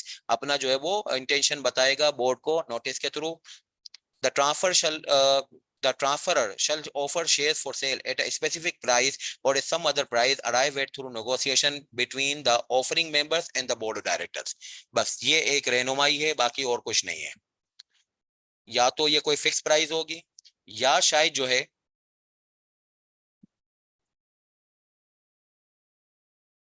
Negotiations होगी board of directors के दरमियान में। यानी एक तो ये हुआ कि जाने वाले मेंबर ने कहा कि भाई मैं 100 रुपए में सेल करना चाहता हूँ, बोर्ड ने कहा बहुत अच्छा। दूसरा ये हुआ कि उन्होंने जाने वाले ने कहा मैं 200 रुपए में सेल करना चाहता हूँ, बोर्ड ने कहा नहीं ज्यादा है थोड़ा कम करो। या फिर ये हुआ कि सूरत हाल ये कि यार इसकी वैल्यूएशन करा लेते हैं। तो जो भी तरीकाकार होगा निगोशिएशंस का वो बहरहाल ये आपस में तय करें, इसके ऊपर लॉ ने कुछ बीच में इंटरफेरेंस नहीं की हुई। In case all the members decline to accept the offer, if any of the shares are left over the shares may be sold to any other person। Hasan मतलब जो है वो इसका तस्करा यहाँ पे आ रहा है जो आपने सवाल पूछा था कि अगर जो है वो कुछ क्वांटिटी रह जाती है may be sell to any other person, तो वो किसी को भी सेल किया जा सकता है। मगर इसके ऊपर एक बात का ध्यान रखना चाहिए, ये प्राइस जो है जिसके ऊपर सेल किया जाएगा, ये पास पेपर में सवाल भी आया था, ये at a price lower than the offer price नहीं होनी चाहिए। यानी कि ऑफर प्राइस जो है वो अगर 100 रुपए की थी और आप जो है वो इसको 120 रुपए में आउटसाइडर्स को या ऑफरी को देने के बजाय किसी और को देने जा रहे हैं, तो 100 रुपए की अगर ऑफर प्राइस थी तो आप 120 रुपए में दीजिए, 130 रुपए में दीजिए या 100 रुपए में दीजिए, 90 रुपए में नहीं दे सकते हैं। बस ये जो है वो अगर कोई मौजूदा मेंबर खरीदना चाहता है तो वो बात कर ले जो सेल करने वाला है, और जिस प्राइस पे खरीदेगा वो ऑफर प्राइस होगी या इससे ज्यादा होगी, इससे कम नहीं होनी चाहिए। अच्छा, अब मजीद ये बात कि ये सेक्शन जो है वो 4 जगहों पे अप्लाई नहीं होता, या बहरहाल जो है वो फर्स्ट राइट ऑफ रिफ्यूजल 4 जगहों पे अप्लाई नहीं होता। एक तो आपने वैसे ही पढ़ लिया कि भाई जो है वो सिंगल मेंबर कंपनी के ऊपर तो वैसे ही अप्लाई नहीं हो सकता, टेक्निकली इट इज रॉन्ग। और दूसरी बात, 3 जो जगहें यहाँ पे ये बताई गई है, the transfer of qualification shares which are required to be held by the director under section 200 of the act. Qualification shares का शायद आप लोगों का तस्करा होगा, केफ लेवल पे भी पढ़ाया जाता है। सेक्शन नंबर 153 है कंपनीज एक्ट का, उसमें यह कहा गया है कि जब भी आप डायरेक्टर बनते हैं आपके पास कंपनी की शेयर होल्डिंग होनी जरूरी है। अब वो शेयर होल्डिंग कितनी होगी वो कंपनी के आर्टिकल में लिखी हुई होती है, उसको कहते हैं क्वालिफिकेशन शेयर्स। मेंबर बनना जरूरी है डायरेक्टर बनने के लिए, मेंबर बनना जरूरी है डायरेक्टर बनने के लिए, मगर मेंबर तो 1 शेयर से भी बन सकते हैं, 500 शेयर से भी बन सकते हैं। How much share holding should I carry in order to become a director, तो उसके लिए जो है वो जरूरी है कि मैं आर्टिकल का सहारा लूंगा, उसको कहते हैं क्वालिफिकेशन शेयर्स। अब जो क्वालिफिकेशन शेयर्स आपके पास हैं वो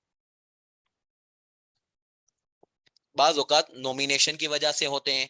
नॉमिनेशन की वजह क्या मतलब कि अगर एक कंपनी है वो प्राइवेट लिमिटेड कंपनी है या फिर एक पब्लिक कंपनी है, प्राइवेट कंपनी में आपको मालूम होगा कि 2 मेंबर्स होते हैं और पब्लिक कंपनी में कम से कम 3 मेंबर होते हैं। तो एक जिंदगी में होली ओन सब्सिडरी का कॉन्सेप्ट आता है। होली ओन सब्सिडरी का मतलब ये होता है कि सारी के सारी शेयर होल्डिंग जो है सब्सिडरी की होल्डिंग कंपनी के पास है। तो अगर सारी के सारी शेयर होल्डिंग होल्डिंग कंपनी की सब्सिडरी की होल्डिंग कंपनी के पास है, तो फिर उस सूरत हाल में 2 और 3 मेंबर कैसे बनेंगे? 2 और 3 मेंबर नहीं बन सकेंगे, डायरेक्टर भी नहीं बन सकेंगे, क्योंकि होल्डिंग कंपनी मेंबर तो बन गई है मगर डायरेक्टर बनाने के लिए तो जरूरी है कि भाई जो है वो नेचुरल पर्सन चाहिए। नेचुरल पर्सन जो है वो 3 डायरेक्टर चाहिए पब्लिक कंपनी में, प्राइवेट कंपनी में 2 डायरेक्टर चाहिए। कहाँ से डायरेक्टर आएंगे? डायरेक्टर बनने के लिए शेयर होल्डिंग चाहिए। शेयर होल्डिंग तो सारी की सारी एक जगह पे कंसंट्रेट है, यानी होल्डिंग कंपनी के हाथों में कंसंट्रेट है। तो इस सूरत हाल में सेक्शन 200 में एक रास्ता बताया गया है कि आप अपनी यानी होल्डिंग कंपनी को कहा गया कि आप अपनी शेयर होल्डिंग जो है कुछ नेचुरल पर्सन के नाम पे ट्रांसफर कर दीजिएगा, खाली टाइटल ट्रांसफर कीजिएगा, बेनिफिशियल ओनरशिप ट्रांसफर ना कीजिएगा। यानी बेचने का इख्तियार आपके पास होगा, जब चाहें वो टाइटल को आप वापस ले सकते हैं। इसकी इजाजत जो है वो सेक्शन 200 में दी गई है। सेक्शन 153 में मेंबर बनना जरूरी डायरेक्टर बनने के लिए, और सेक्शन 200 में इजाजत दी गई है कि अगर डायरेक्टर की तादाद को इंश्योर करना हो तो होल्डिंग कंपनी सब्सिडरी के अंदर जो है वो डायरेक्टर को लाने के लिए टाइटल खाली ट्रांसफर कर सकती है। अब ऐसे टाइटल को जो कि रियल टाइटल तो है ही नहीं, यानी अगर मैं होल्डिंग कंपनी को सब्सिडरी के बोर्ड पे रिप्रेजेंट करता हूं और वो प्राइवेट कंपनी की शेयर होल्डिंग है जो मेरे पास पड़ी हुई है, खाली इस वजह से पड़ी हुई है कि मैं मेंबर की या जो है वो डायरेक्टरशिप की जो है वो रिक्वायरमेंट को मीट कर सकूं, इसके अंदर मैं शेयर होल्डिंग किसी को ट्रांसफर करूंगा तो यहाँ पे फर्स्ट राइट ऑफ रिफ्यूजल का कॉन्सेप्ट नहीं आना चाहिए। और यहाँ पे फर्स्ट राइट ऑफ रिफ्यूजल माफ है, क्योंकि शेयर होल्डिंग असल में आपकी है ही नहीं, आप तो खाली जो है वो नॉमिनेशन या फिर ये कि जो है वो डायरेक्टरशिप के एलिजिबिलिटी को प्रूव करने के लिए बने हुए हो। दूसरी बात ये, the shares which are required to be transferred by operation of law, अगर किसी का जो है वो इंतकाल हो जाता है, वसीयत में उसकी शेयर होल्डिंग किसी को ट्रांसफर होती है, तो उसके ऊपर जाहिर बात है जो आदमी इंतकाल कर गया वो फर्स्ट राइट ऑफ रिफ्यूजल किसको जो है वो देने जाएगा? फर्स्ट राइट ऑफ रिफ्यूजल देने के लिए बोर्ड ऑफ डायरेक्टर्स को इंटीमेशन देना है। अब आदमी का तो इंतकाल हो गया, इंटीमेशन कहाँ से देगा? एज अ रिजल्ट जो है ये first right of refusal operation of law में नहीं होगा। ये ऑपरेशन ऑफ लॉ से मुराद है यहाँ पे कि जो है वो डेथ। तीसरी सूरत हाल ये कि गिफ्ट दे दिया जाए, अगर बाप बेटे को, जो है वो बहन को या भाई को गिफ्ट दे देता है, तो उस सूरत हाल में गिफ्ट के ऊपर जो है वो first right of refusal apply नहीं होता। और इसकी रीजन ये है कि फर्स्ट राइट ऑफ रिफ्यूजल तो एक प्राइस डिटर्मिनेशन का मैकेनिज्म है, तो यहाँ पे तो जो है वो प्राइस डिटर्मिनेशन का कॉन्सेप्ट ही नहीं है, तो फ्री में दिया जा रहा होता है। अच्छा, for the purpose of this close, family members जो है वो जिसको गिफ्ट दिया जा रहा है वो हैं कौन, उसके अंदर ये लोग शामिल हैं, स्पाउस शामिल हैं, चिल्ड्रन शामिल हैं, सिबलिंग्स शामिल हैं, लीनियल असेंडेंट्स और डिसेंडेंट शामिल है। लीनियल का मतलब जिनके साथ ब्लड रिलेशनशिप होता है, असेंडेंट से मुराद है कि आपके आबा व अजदाद, डिसेंडेंट से मुराद है आपकी नेक्स्ट जनरेशन। तो आपके आबा व अजदाद और आपकी नेक्स्ट जनरेशन के लोगों को आप गिफ्ट दे सकते हैं, भाई बहनों के दरमियान गिफ्ट हो सकता है, बच्चों और जो है वो बीवी के दरमियान में, स्पाउसेस के दरमियान में गिफ्ट का तबादला हो सकता है। इसमें first right of refusal apply नहीं होता। तो 4 जगहों पे first right of refusal apply नहीं होता, गिफ्ट में, ऑपरेशन ऑफ लॉ में, और शेयर होल्डिंग जो है वो सेक्शन 200 वाली है, for meeting the directorship requirement, and the number 4 जो है वो सिंगल मेंबर कंपनी में ये अप्लाई नहीं होता। जी उमर फारूक, पहला पॉइंट मैंने आपको बताया कि अगर आप किसी कंपनी के 100% शेयर होल्डिंग कैरी कर लें, मैं आपको केफ लेवल की थोड़ी सी रिवाइज करा दूं। केफ लेवल में आपने ये पढ़ा हुआ है कि प्राइवेट कंपनी में कम से कम 2 डायरेक्टर होते हैं, 2 मेंबर्स होते हैं, ठीक है। और पब्लिक कंपनी में कम से कम 2 मेंबर्स होते, 3 मेंबर्स होते हैं, और 3 जो है वो डायरेक्टर्स होते हैं।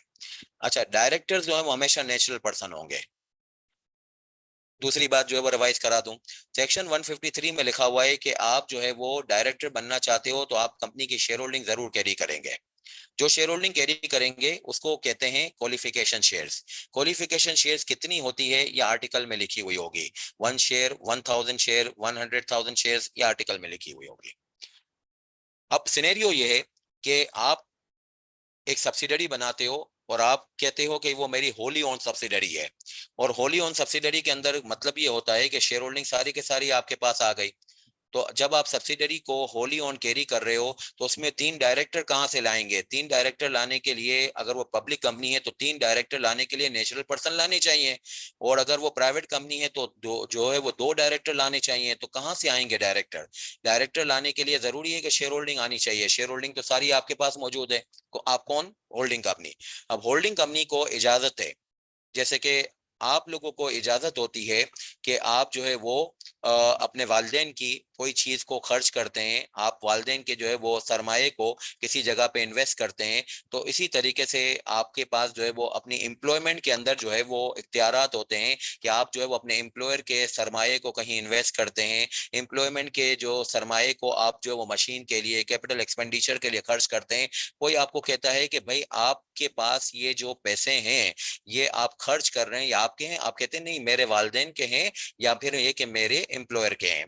इसी तरीके से जब हम सेक्शन 200 के तहत जो डायरेक्टर बने हुए हैं उनको पूछते हैं कि आपके शेयर होल्डिंग आई कहां से आपके पास, आप तो जो है वो ऐसी कंपनी के डायरेक्टर बने हुए हैं जिसकी सारी शेयर होल्डिंग एक होल्डिंग कंपनी कैरी कर रही है, तो आपके पास शेयर होल्डिंग आई कहां से? तो वो कहते हैं कि हमारे पास शेयर होल्डिंग जो है वो बेनिफिशियल शेयर होल्डिंग नहीं है, खाली टाइटल है। बिल्कुल इसी तरीके से कि किसी कंपनी में आप डायरेक्टर फाइनेंस लगे हुए हो, वहां पे आप जो है वो गाड़ियां खरीद रहे हो कंपनी के फंड से, रोज जो है वो करोड़ों रुपए के चेक्स जो है वो साइन कर रहे हो, तो आप उसके बेनिफिशियल ओनर नहीं हो। जो भी खरीदा जाएगा कंपनी के नाम पे खरीदा जाएगा, जो भी बेचा जाएगा कंपनी के नाम पे बेचा जाएगा, जो भी एसेट आएगा कंपनी के बुक्स में जाएगा। इसी तरीके से जो शेयर होल्डिंग आपके पास होती है 100% होली ओन सब्सिडरी में, वो शेयर होल्डिंग खाली आपके नाम पे टाइटल होती है। सवाल ये पैदा होता है कि टाइटल करने की जरूरत क्या थी? टाइटल करने की इसलिए जरूरत थी कि डायरेक्टर हमेशा नेचुरल पर्सन होंगे और 3 डायरेक्टर होने चाहिए। तो शेयर होल्डिंग सारी एक के पास है, तो 3 डायरेक्टर आएंगे कहां से? टाइटल ट्रांसफर करके आएंगे।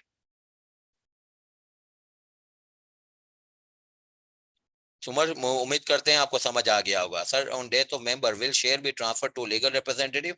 जी, अपना बिल्कुल, मैंने आपको वजह अभी थोड़ी देर पहले भी एक्सप्लेन किया था परपेचुअल सक्सेशन में कि there is a provision available section 79 है, जिसमें एक बहुत अच्छा प्रोसीजर है कि लीगल रिप्रेजेंटेटिव को शेयर ट्रांसफर हो जाते हैं, और वो लीगल रिप्रेजेंटेटिव को जो शेयर ट्रांसफर होते हैं, जाहिर बात है वो किसके शेयर हैं, डिसीज के हैं। डिसीज जो है वो इस केस में ट्रांसफर करने के लिए तो मौजूद ही नहीं है, वो तो लॉ की बेस पे ट्रांसफर हो रहे हैं। एज अ रिजल्ट जो है इसके ऊपर जो है वो फर्स्ट राइट ऑफ रिफ्यूजल का कॉन्सेप्ट अप्लाई नहीं होगा। अच्छा, अब इसके ऊपर जो अमीना साहिबा अभी कुछ कह रही थी सवालात का, वो जरा देख लीजिए।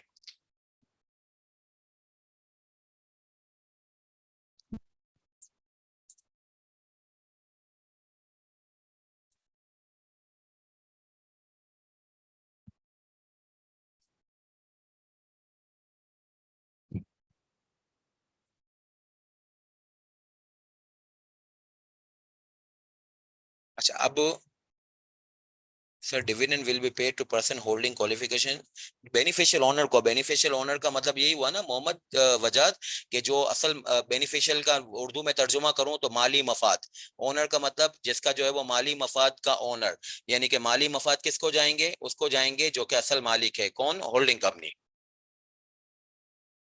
समझ गए ना? उर्दू में तर्जुमा मैंने किया है बेनिफिशियल ओनर टू मीन जिसके माली मफाद की मिल्कियत हो। माली मफाद की मिल्कियत किसकी है, होल्डिंग कंपनी की है।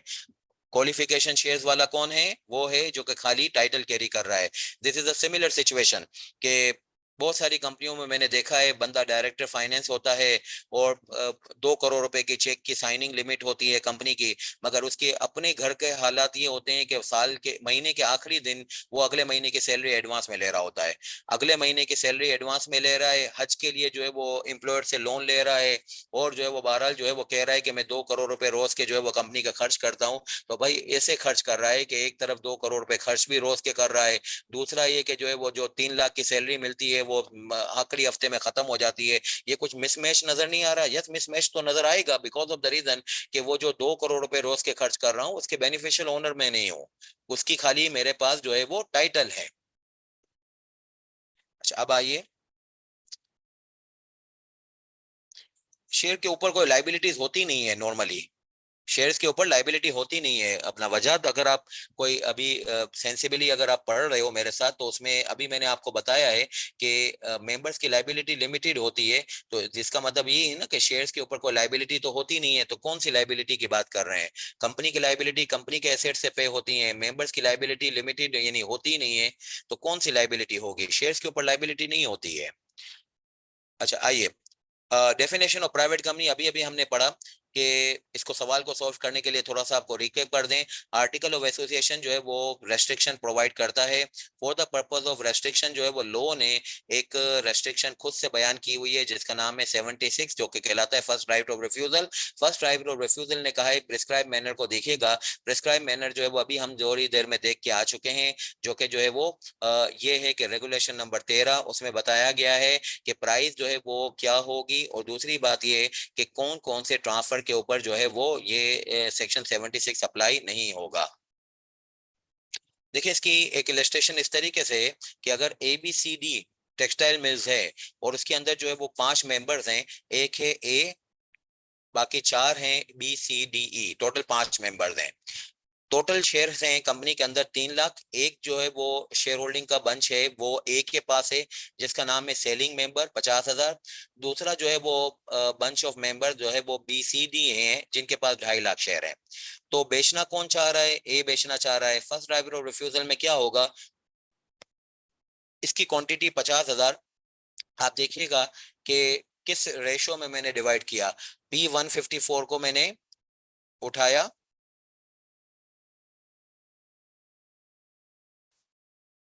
वह P162 से मैंने डिवाइड कर दिया।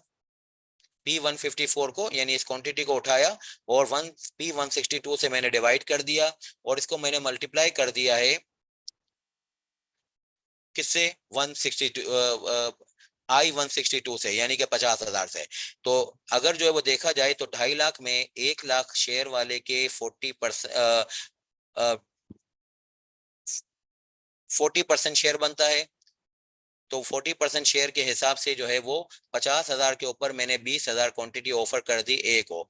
फिर इसी तरीके से दूसरे को मैंने देखा, तो दूसरे के केस में जो वो मामला ये बन रहा है कि P156 को मैंने डिवाइड कर दिया 2.5 लाख से, और जो है वो इसको मैंने ऑफर कर दिया 50,000 शेयर की प्रोपोर्शनल क्वांटिटी 12,000। इसी तरीके से इसको 16,000, इसको जो है वो 20,000। ये देख लिया कि जो सेकंड बंच ऑफ मेंबर्स है उनका जो शेयर होल्डिंग है उसमें आपस का तनासुब क्या बनता है, उस तनासुब से क्वांटिटी को मैंने जो है वो तकसीम कर दिया, ऑफर की क्वांटिटी को डिजाइन कर लिया। दिस इज कॉल्ड के ऑफर की quantity in proportion of existing holding होगी। अच्छा, अब हुआ ये कि अगर सूरत हाल ये हो कि सी मना कर देता है कि मुझे नहीं चाहिए, कौन सी, ये वाला,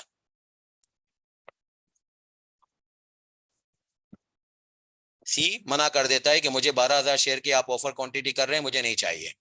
तो अब क्या होगा, अब जो है वो रिमेनिंग क्वांटिटी जो रह गई यानी एग्जिस्टिंग मेंबर्स रह गए, ए तो वैसे ही बेचना चाह रहा है, सी जो है वो लेना नहीं चाह रहा।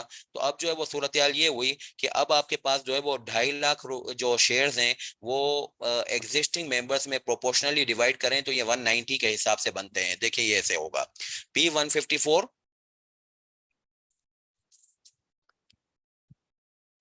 P154 divided by 190,000। P154 कैसे निकाला, 154 1000 100,000 शेयर्स, और जो है वो मैंने 2.5 लाख में से जो है वो कौन से माइनस कर दिए, मैंने माइनस कर दिए 156 यानी कि 60,000, और ये 190,000 रह गए। 190,000 जो है वो उसके अंदर जो है वो लाख का प्रोपोर्शन जो बना उससे मैंने 12,000 की क्वांटिटी, अब ये 12,000 की क्वांटिटी दूसरे टीयर के लिए कैसे आई, ये 12,000 की क्वांटिटी दूसरे टीयर के लिए ऐसे आई कि ये डिक्लाइन क्वांटिटी है। किसकी डिक्लाइन क्वांटिटी है, ये सी की डिक्लाइन क्वांटिटी है। और ये जो है वो फिर इसी तरीके से नीचे पे आइएगा, तो P158 को मैंने डिवाइड कर दिया 1,90,000 से, और इसमें 5,053 शेयर्स गए, इसमें 632 गए, मिला जुला के 12,000 की क्वांटिटी डिस्ट्रीब्यूट हो गई। ये सेकंड राउंड ऑफ ऑफर है। अब इसमें भी कोई मना करता है तो फिर से एक थर्ड राउंड ऑफ ऑफर होगा, मगर ये कि बहरहाल पहला राउंड चलाना मैंडेटरी है, दूसरा तीसरा चौथा राउंड चलाना ऑप्शनल है। लोगों ने शल का वर्ड यूज किया है फर्स्ट राउंड के लिए, दूसरे राउंड के लिए जो है वो इन्होंने मे का वर्ड ऑफर किया है।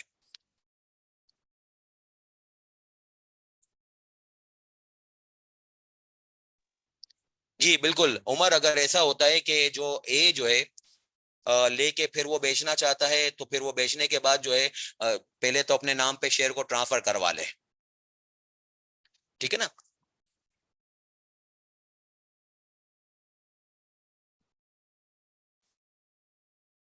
आपका सवाल क्या था,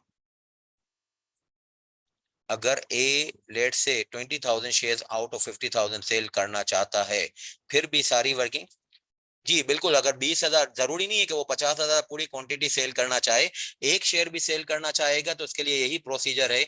20,000 बेचना चाहे तो भी यही प्रोसीजर है, 50,000 बेचना चाहे यानी सारी क्वांटिटी तो भी यही है। मैंने तो खैर ये बनाया कि ए पूरा एग्जिट करना चाह रहा है, ए जो है वो पार्शियली एग्जिट करना चाहे तो भी यही प्रोसीजर होगा।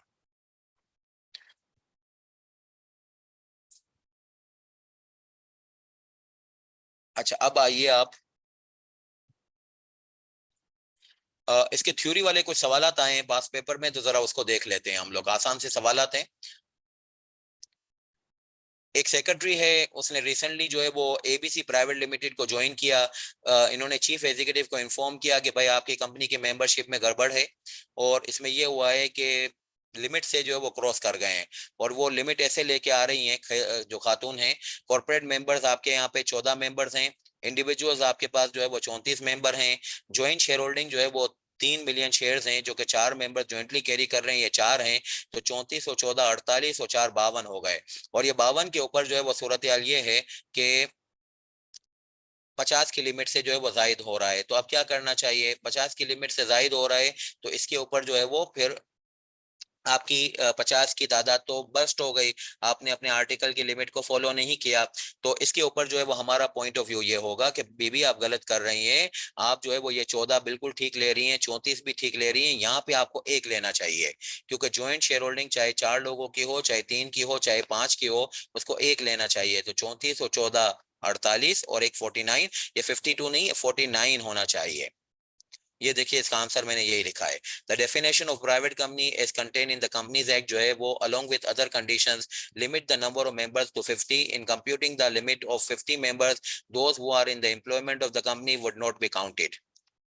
Moreover, where two or more persons hold one or more shares in a company jointly, they shall for the purpose of this definition वो एक सिंगल मेंबर माने जाएंगे। जब एक से ज्यादा जो है वो ज्वाइंट होल्डर होंगे तो वो एक मेंबर माने जाएंगे। On the basis of above in the given scenario जो है वो total number of share holders जो है वो 49 माने जाएंगे। आपकी बेबी गिनती जो है वो सही नहीं है, ये 49 है, क्योंकि मैंने ज्वाइंट शेयर होल्डर को एक गिना 4 की बजाय, तो ये 49 पे लिमिट आ गई है। ठीक है ना, इसमें से जो है वो ये 3 को मैंने माइनस कर दिया तो ये 49 रह गए। तो ये तो विद इन द लिमिट है, इसमें कोई एक्शन वगैरह की जरूरत नहीं है। This is the right scenario. अच्छा, दूसरी बात, वसीम एक शेयर होल्डर है बेस्ट मेडिसिन प्राइवेट लिमिटेड का। उसने नोटिस दिया बोर्ड ऑफ डायरेक्टर्स को 15 नवंबर 2017 पे कि भाई मैं बेचना चाह रहा हूं in the company. In the notice he has mention that मैं जो है वो अपने एक दोस्त से सौदा कर चुका हूं, 500 रुपए में उसको सेल करूंगा, और आप बताइए कि मुझे क्या करना चाहिए। यानी कि वसीम को बोर्ड ऑफ डायरेक्टर्स के क्या जो है वो बातचीत करनी चाहिए, किस तरीके से होगा, इसके बारे में हमें प्रोविजंस लिखने हैं। तो इसका जो है वो तरीकाकार एग्जाम में ऐसा होगा कि खाली मैंने पॉइंट्स लिखे हैं, डिटेल आपको पूरा मालूम है। वसीम का इंटेंशन बोर्ड ऑफ डायरेक्टर्स को जाएगा। बोर्ड ऑफ डायरेक्टर्स जो है वो ऑफर करेंगे एग्जिस्टिंग मेंबर्स को in proportion of their existing holding. लाजमी तौर पे करेंगे, 10 दिनों के अंदर अंदर करेंगे। कौन सी प्राइस पे करेंगे, यहाँ पे स्पेसिफिक प्राइस मैकेनिज्म है, उस पर कर दें। एनी मेंबर्स डिक्लाइन तो बोर्ड जो है वो फिर मे के साथ मैंने लिखा है कि वो रिमेनिंग जो है वो जो रह जाते हैं उनको प्रोपोर्शन ऑफ एग्जिस्टिंग होल्डिंग जो है वो कर दें। कोई भी लेफ्ट ओवर बच जाता है तो फिर वसीम इसको आउटसाइडर्स को सेल कर सकता है। ना सेल करे तो भी कोई बात नहीं है, मगर सेल करेगा तो लाजमी तौर पे ऑफर प्राइस के बराबर या ज्यादा पे करेगा, लोअर प्राइस पे नहीं कर सकेगा। प्राइस डिटर्मिनेशन रेगुलेशन नंबर 13 में होनी चाहिए, जो कि बहरहाल जो है वो हमने लिख दी कि वो स्पेसिफिक प्राइस मेथड या फिर एक नेगोशिएटेड प्राइस मैकेनिज्म होगा।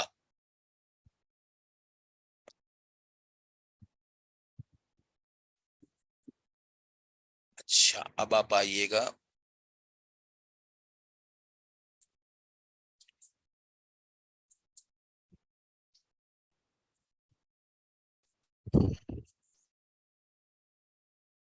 अच्छा, अब अगली जो बात है वो ये बात है कि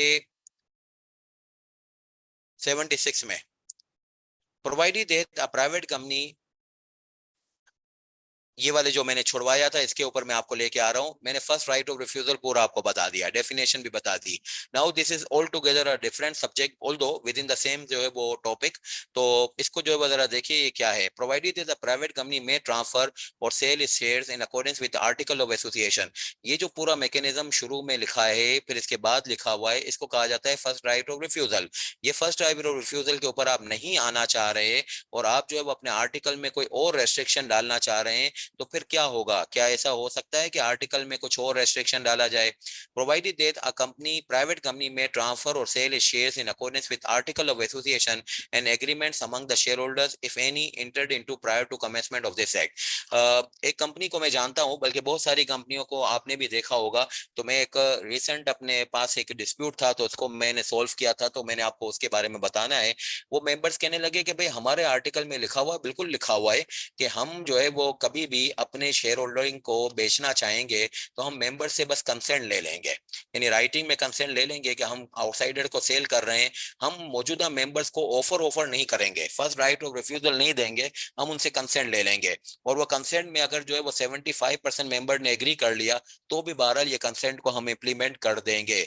ये उनके आर्टिकल में बिल्कुल लिखा हुआ है। क्या आर्टिकल में ऐसा लिखा होना और मेंबर्स के दरमियान में ऐसा एग्रीमेंट होना काबिल इस्तेमाल है? बिल्कुल इस्तेमाल है, मगर जरूरी है कि ये एग्रीमेंट कब हो चुका हो, जब ये एक्ट नहीं आया था। अगर 30 मई 2017 पे जब ये एक्ट आ चुका है, इसके बाद आपकी कोई भी कार्रवाई कंपनीज एक्ट के खिलाफ नहीं होनी चाहिए। हाँ, इससे पहले की थी तो कोई बात नहीं है। प्रोवाइडेड फर्दर दैट अगर इससे पहले की भी बातचीत है तो मैंने जिस कंपनी का आपसे तस्करा करना है वो तो 2017 से पहले की बनी हुई है और इसके आर्टिकल में लिखा हुआ है, एग्रीमेंट भी उससे पहले का है। मगर मैंने उनको फिर भी मना किया कि आप ऐसा नहीं कर सकते। उसकी वजह ये दूसरी वाली प्रोवाइजो है। Proviso provided further that any such agreement shall be valid only if it is filed with the registrar with in 90 days from the commencement of this act. मैंने आपसे पिछली दफा भी बात की थी, आज भी अभी अभी बात की। 30 मई 2017 पे ये लॉ आया है। यहां से 90 डेज को अगर मैं काउंट करूं तो ये जो है वो अगस्त में बनते हैं, अगस्त में 90 डेज हो जाते हैं। मगर अगस्त में 90 डेज यानी अगस्त 2017 के 90 डेज के अंदर अगर आपने ये एग्रीमेंट रजिस्ट्रार के पास रजिस्टर्ड नहीं कराया तो फिर आपका ये एग्रीमेंट वैलिड नहीं होगा। अब आपको कंपनीज एक्ट की पासदारी करनी चाहिए। तो कंपनीज एक्ट की फर्स्ट राइट ऑफ रिफ्यूजल को अगर कोई डेविएट करना चाहता है तो वो कौन होगा? वो होगा जो कि कंपनीज एक्ट 2017 से पहले अपने आर्टिकल में इसकी डेविएशन प्रोवाइड कर चुके हैं। मजीद ये कि कंपनीज एक्ट आने के 90 डेज के अंदर अंदर जो कि जो है वो अगस्त के लास्ट वीक में बनते हैं, अगस्त 2017 के लास्ट वीक में वो रजिस्ट्रार के पास ये एग्रीमेंट रजिस्टर करा चुके हो। अगर आज कोई कंपनी है जो कि कहती है कि आर्टिकल में हमारे कुछ और लिखा हुआ है और हमने रजिस्ट्रार के पास रजिस्टर नहीं कराया ये एग्रीमेंट, तो उस केस में ये एग्रीमेंट के रजिस्टर ना होने के ऊपर आज तो आपको फर्स्ट राइट ऑफ रिफ्यूजल ही चलाना पड़ेगा। फर्स्ट राइट ऑफ रिफ्यूजल इतना सख्त है कि ये कंपनीज एक्ट को ओवरराइड कर रहा है, तो आपका आर्टिकल क्या चीज है? मगर फिर भी उन्होंने आपको तकरीम के नजरों से देखा है। मगर उसके लिए फिर आपकी एक कार्रवाई जरूरी थी जो रजिस्ट्रार के पास रजिस्टर होने की, जो कि बहरहाल आपने अगर फॉलो नहीं की तो उसका कुछ नहीं हो सकता।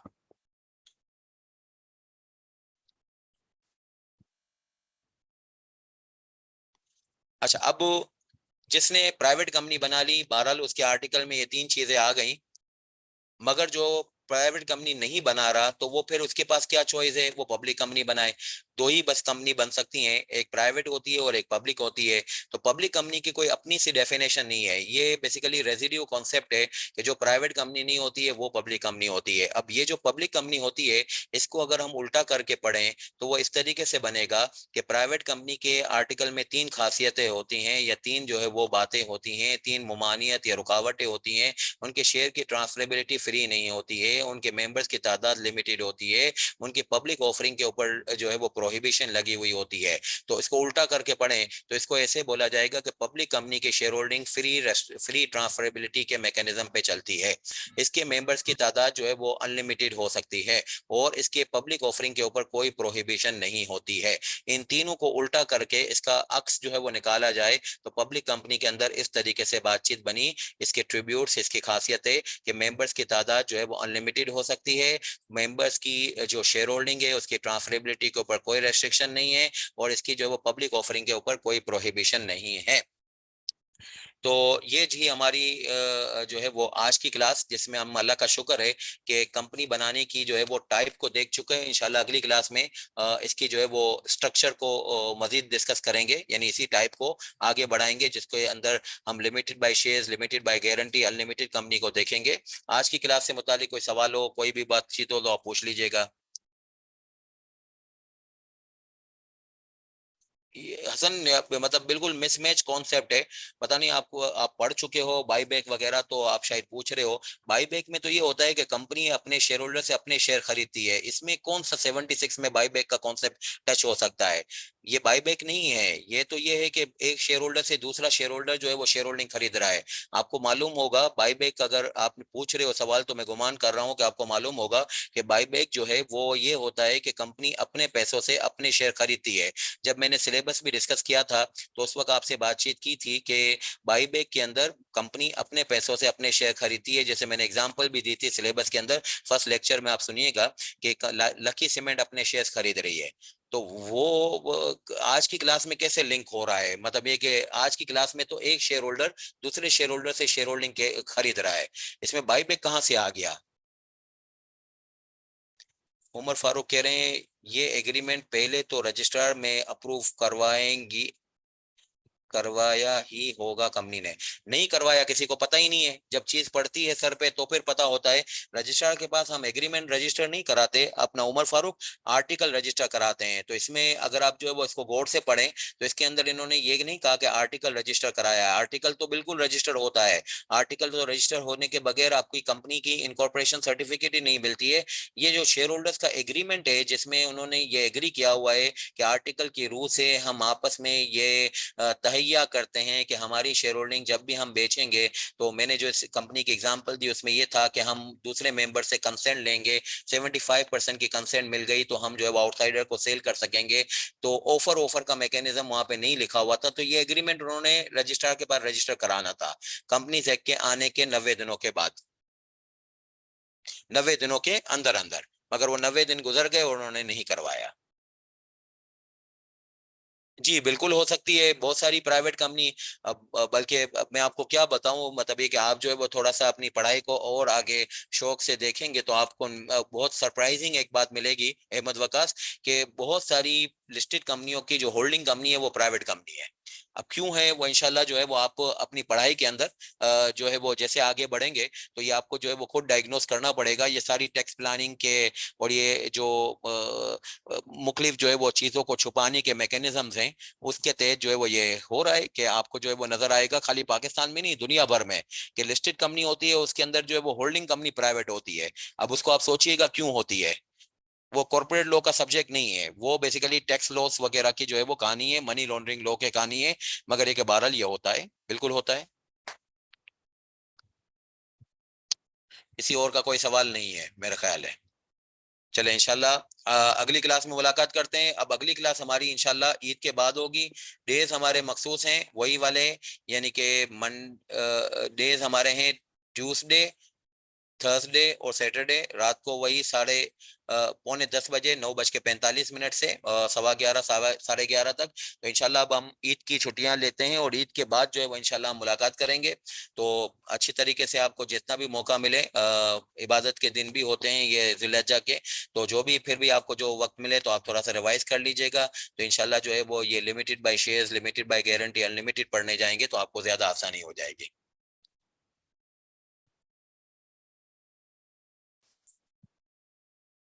सर प्लीज एक चीज कंफर्म करें, लाइव के अलावा रिकॉर्डेड क्लासेस भी लेनी होनी है? नहीं, रिकॉर्डेड तो उन लोगों के लिए है जो कि लाइव नहीं ले रहे। तो लाइव मैं तो सबको ही रिकमेंड करता हूं कि आप लाइव लें। लाइव लें, उसी वक्त सवाल पूछें, सवाल पूछ के जो है वो अपनी चीज को किल करें। आपकी जिंदगी मसरूफ है और जिंदगी में बहुत सारी अच्छी अच्छी चीजें भी हैं। खामा खामी ये रोज रिकॉर्डिंग मेरी जो है वो बोरिंग बोरिंग सी सुन के आपको क्या करना है जिंदगी में।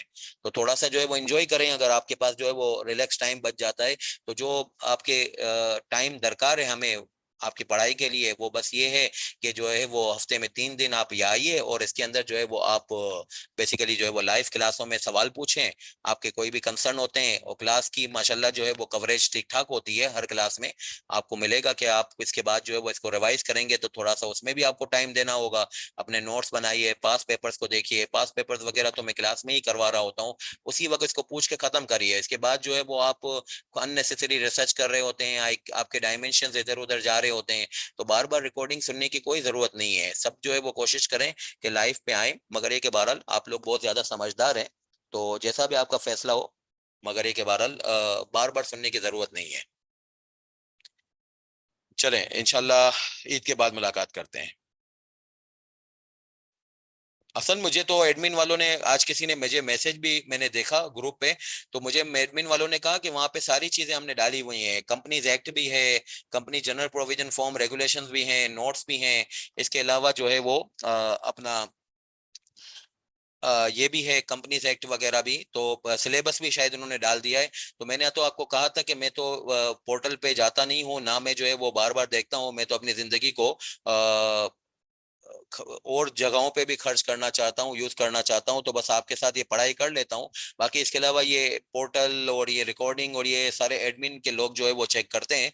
तो मैंने आपके कहने के ऊपर मैंने आज उनसे पूछा था, तो इसके ऊपर मुझे जवाब ये मिला था कि वो मौजूद है। आप देख लीजिए, अगर ना हो तो फिर मुझे बताइएगा, तो फिर मैं उनसे कहता हूँ। उन्होंने मुझे अभी अभी कंफर्म किया है, शाम में ही शायद किसी का मैसेज आया था तो मैंने उनको कहा था।